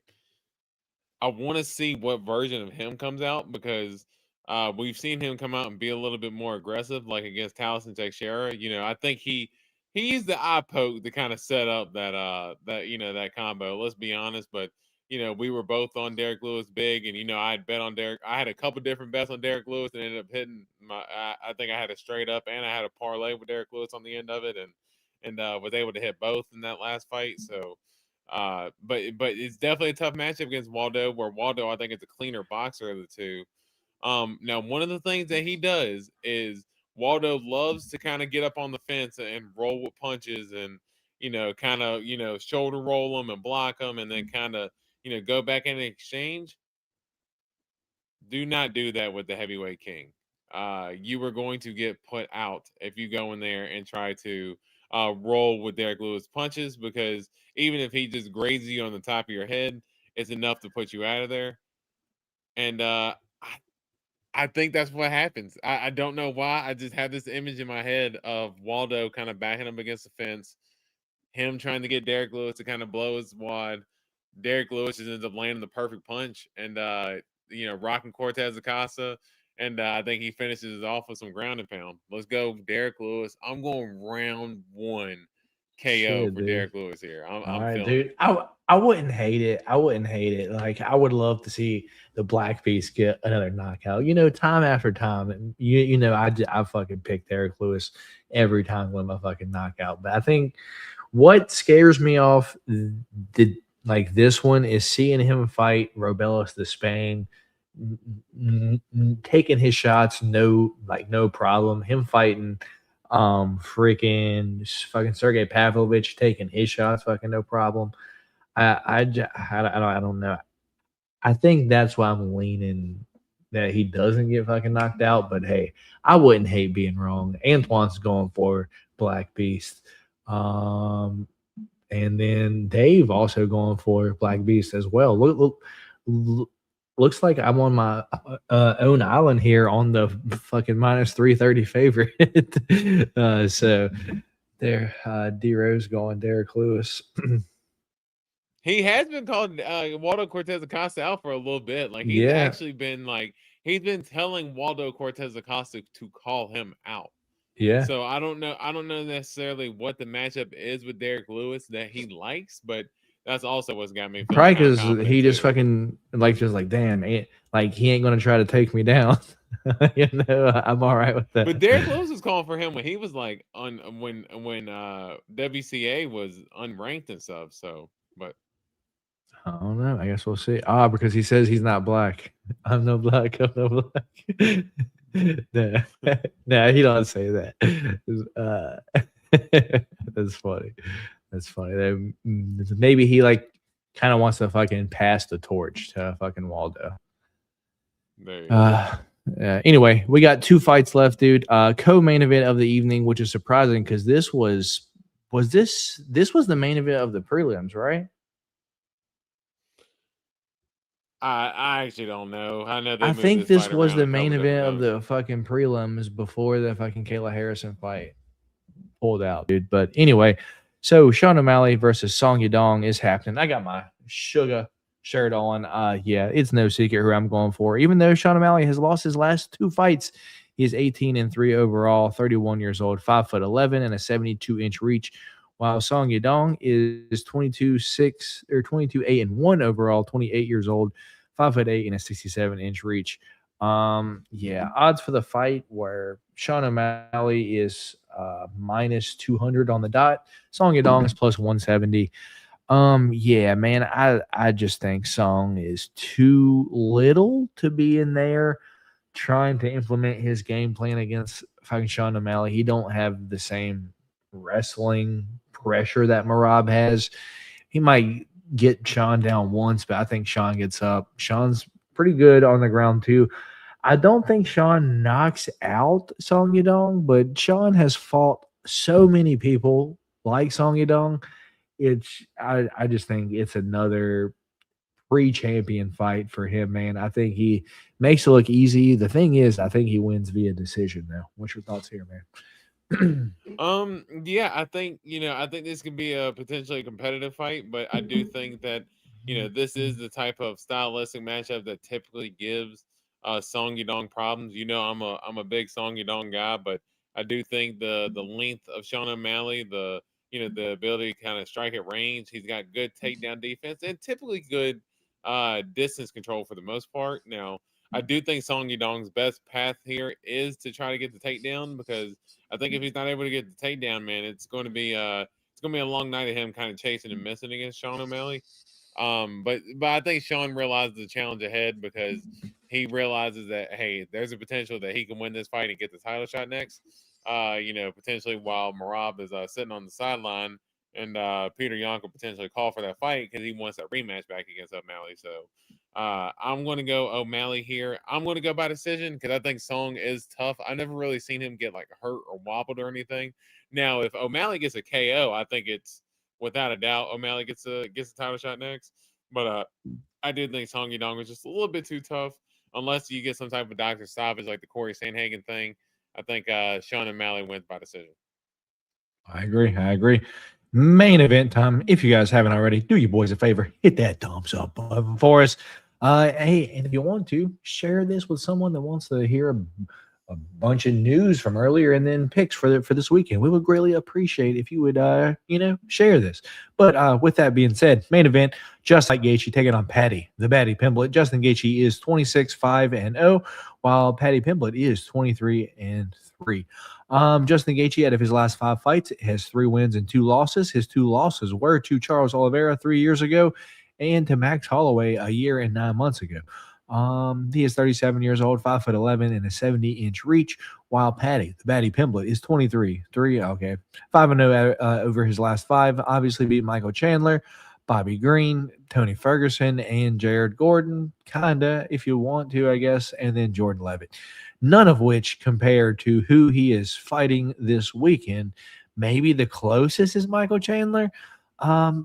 Yeah, I guess so. Anyway, Paddy's 31 years old, 5'10", and a 73-inch reach. D-Rose, this one's tough for me. Because I can see Justin winning.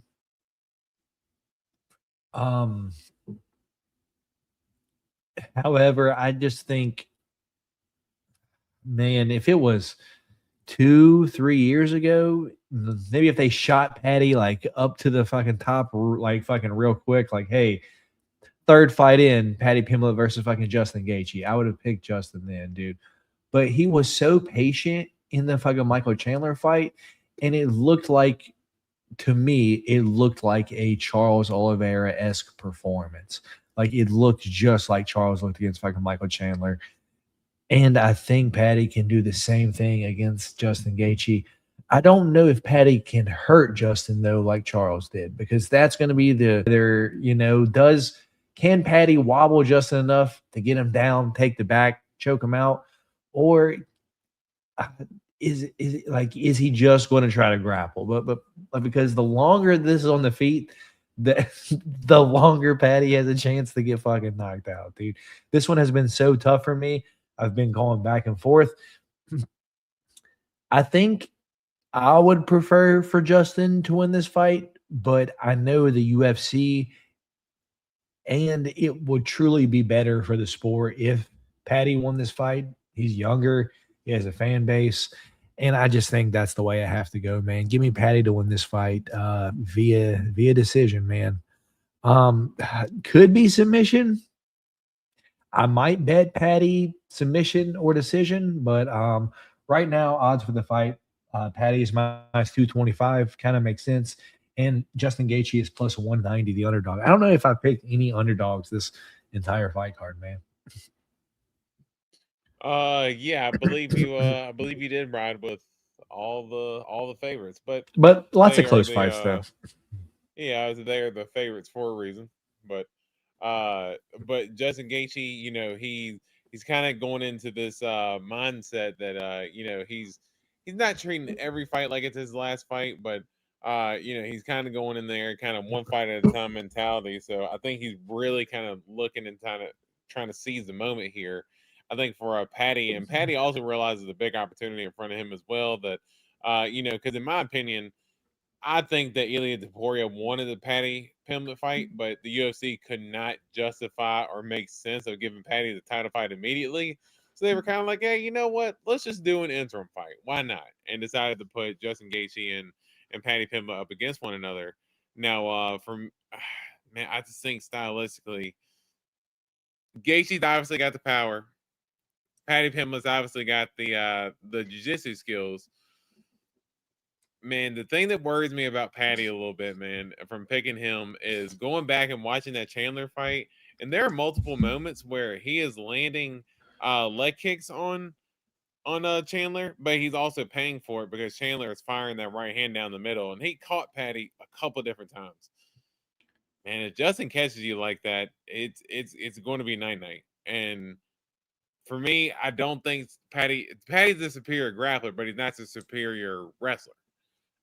Justin is very good at defending takedowns. Power puncher. I don't think Patty really necessarily has anything that he can hurt Gaethje with. Give me Justin Gaethje here, man. I think Justin Gaethje is a live dog. I am going to take him in a straight up bet as well. I'm going to go by KO. I think Patty ends up kind of leaving his chin up a little bit too high, just one too many times with a power puncher like Gaethje. And I think Gaethje, whether it's right or left hand, makes him pay, wobbles him, and hits him with the ground and pound and gets him out of there. I'm going Justin Gaethje round 3 KO. That's fair, man. I don't hate you for it. Truly, I don't. It could happen. I could see it happening. All Promotions MMA wants to know what you guys think about his safety parlay. Hokit Hernandez plus 132. I know D Rose is on. You're on Mike Johnson, right? Yeah, I'm on Michael Johnson. Man, all promotion. If you have not made the bet yet, I would maybe take that Michael Johnson and Alexander Hernandez over, if it's not too hateful. Just because I do think there's a very good chance that fight ends up going over a little bit. Even though I know I picked Michael Johnson by decision. So yeah, I think it goes over. That would be what I would potentially do. Or maybe do like Hokit Charles Johnson. Yeah, there you go. Hoka Charles Johnson is the one. Because I'm with you. I feel very good about Charles Johnson getting it done this week. If you're feeling real risky, you could throw Modestas Bukauskas in there as well and get almost plus 300 currently on 3 pretty close lines. Yeah, that's just our opinion, though. Good luck, whatever you decide to do, brother. Hopefully you can hit it. In my opinion, I just think Justin can look good here. He definitely can. He does hit hard. Yeah. Money's on Justin just because it's Justin, says Dave. No reason Justin can't win this. Justin by decision, says Antoine. And Justin's great takedown defense. They choked out by Charles and Khabib. It's worthy of starting a new era. Of course. What fight do you guys want to see most? Shit, dude. I don't even know. I'm just open for anything. Just shoot them at me. I'm just open to seeing whatever. I was excited for fucking Kayla versus Amanda, though, but I'm a WMMA fan, if you will. What about you, D Rose? What fight do you want to see this year? This week or no, this year or I don't know. Maybe this week. What Antoine say? Hokit Johnson is too good. It's good too. Talking about putting that as a bet. Oh yeah.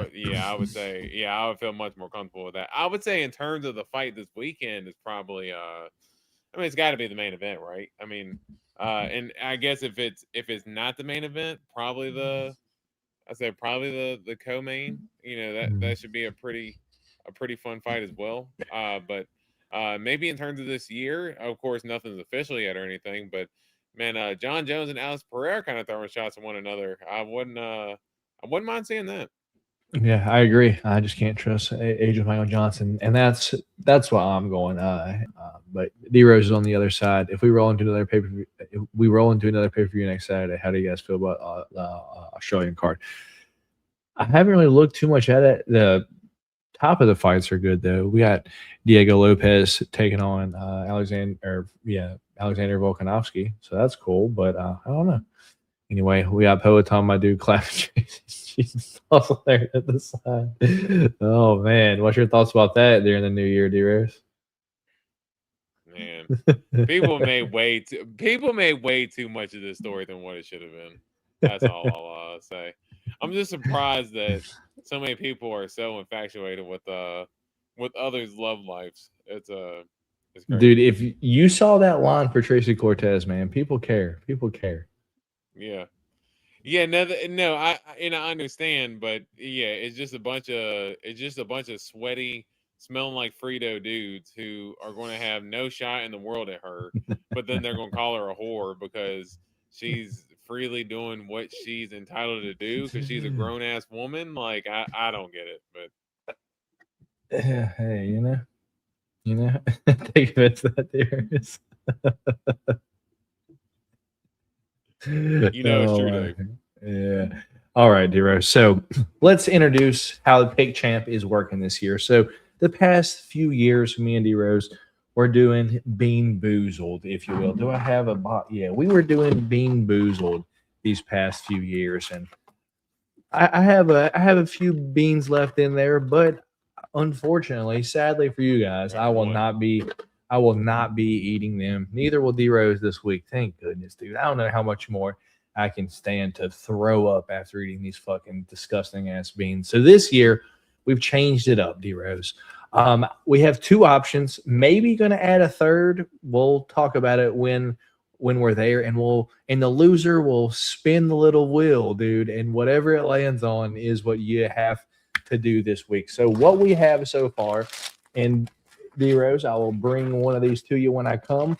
We have Bean Boozled again, but it's not bad flavored beans.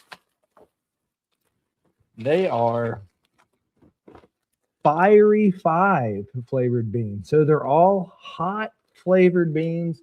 There's sriracha, jalapeno, cayenne, habanero, and Carolina Reaper. So that'll be the Bean Boozled this year. They're all bad, so there ain't no, oh, you might get a good bean, you might get a bad bean. They're all fucking hot. So we'll see we'll see how that goes for one of the options. I have 3 bags here, D-Rose.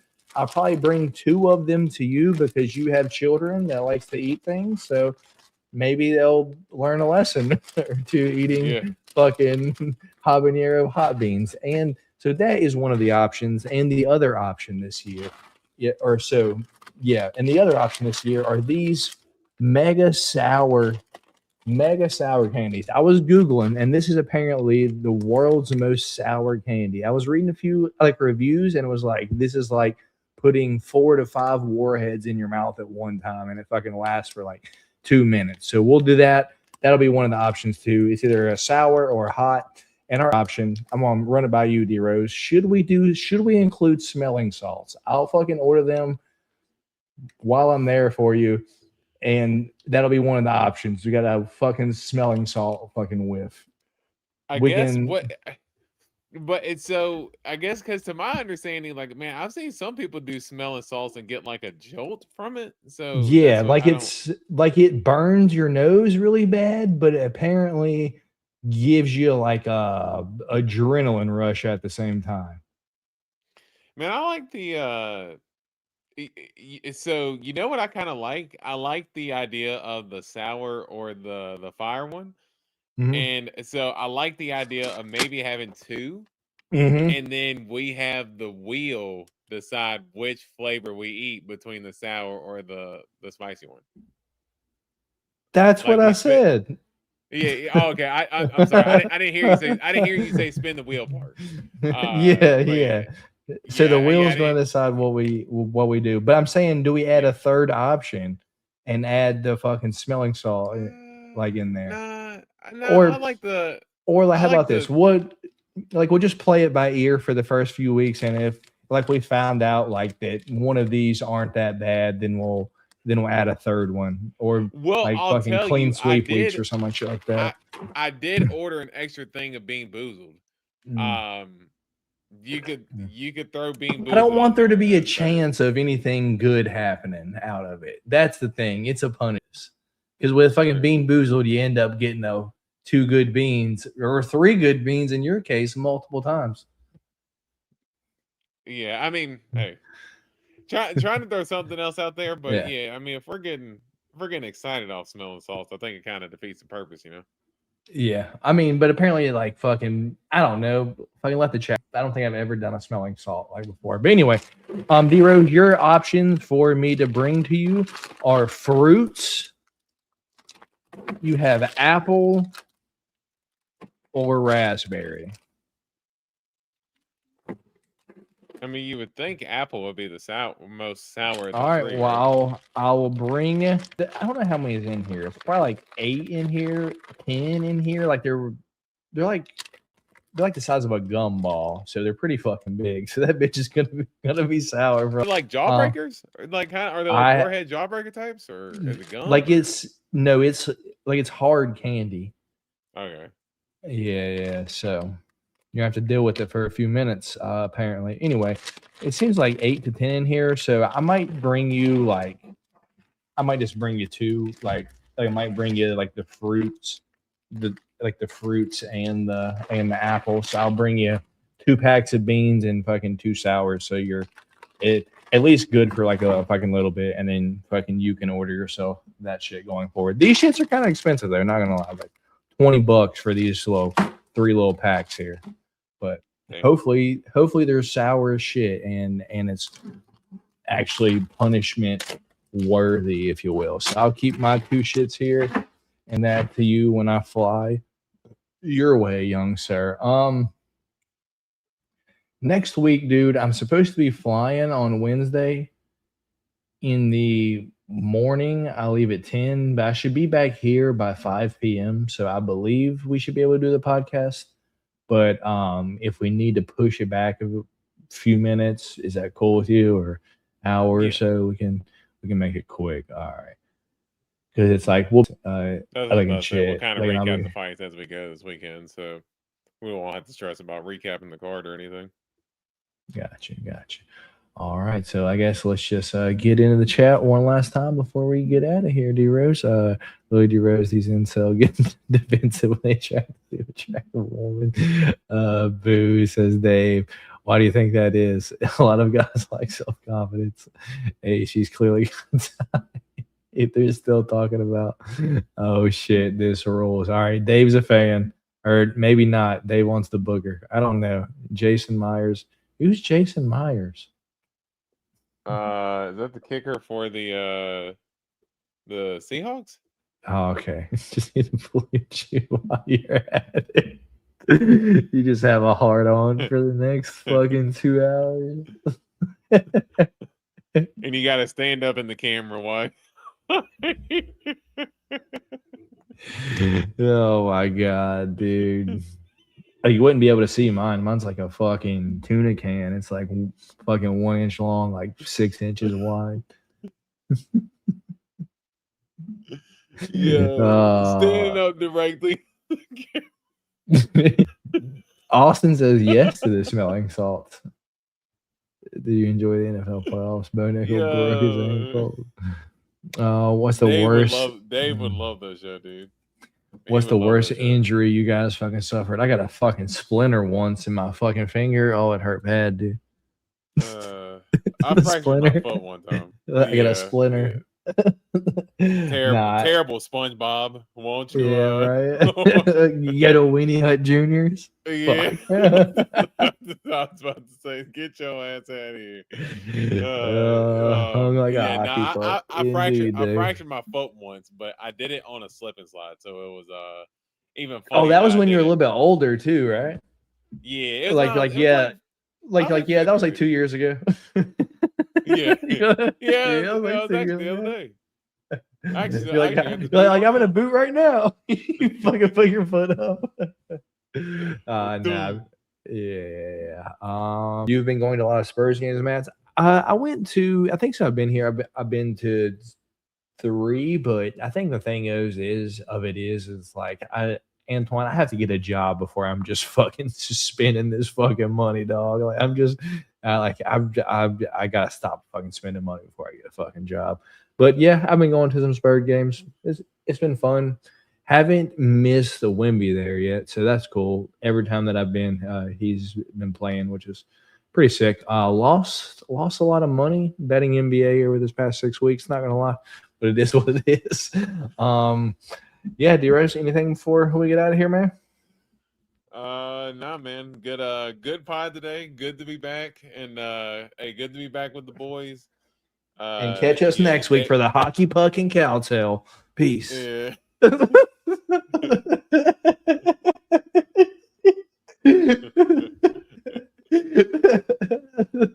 The hockey puck and cowtail. Man, that's our fucking next fucking. I was waiting. That's our next pod.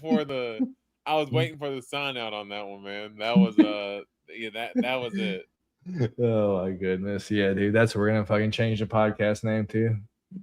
Hockey puck and cowtail. That'll be our images. Yeah, right. Like we do like cover art. You do like some cover art for the pod. Yeah, just a hockey puck and a cowtail. Right. I get it, man. A little chill jig. Want someone to annoy you. That's what I'm trying to find Antoine. How Chubbs, dude. I was worried about him like 2 days ago. He like imbalanced. So I was like fucking Googling like what's wrong with him. But apparently like it happens. Like it's called like old dog syndrome, where they just randomly like lose their fucking balance. Like he was fucking looking at me.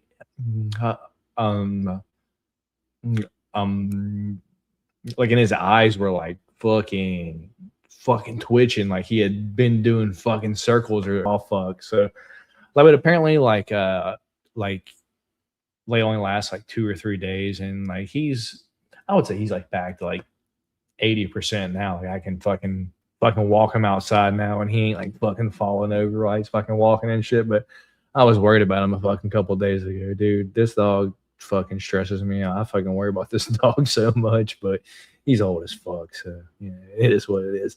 Dave, that's exactly what it felt like, because he did when he was a fucking puppy, and that's exactly what he was acting like was like he fucking ate some weed, dude. Antoine wants to know change shadow. Probably not, Antoine, because I'm flying out over to D Rose's side of the country this week. You watch hockey, D-Rose? I don't think D-Rose watches. Not a chance. Not a chance, brother.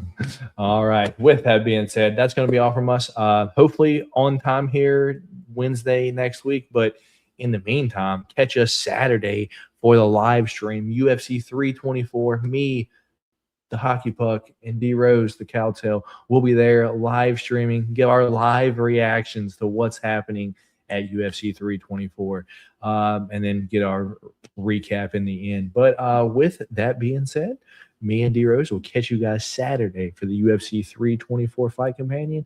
Until then, y'all stay safe. Good luck on all your bets. Hockey puck, cowtail out. We'll catch you guys next week. Peace. Or Saturday. Peace.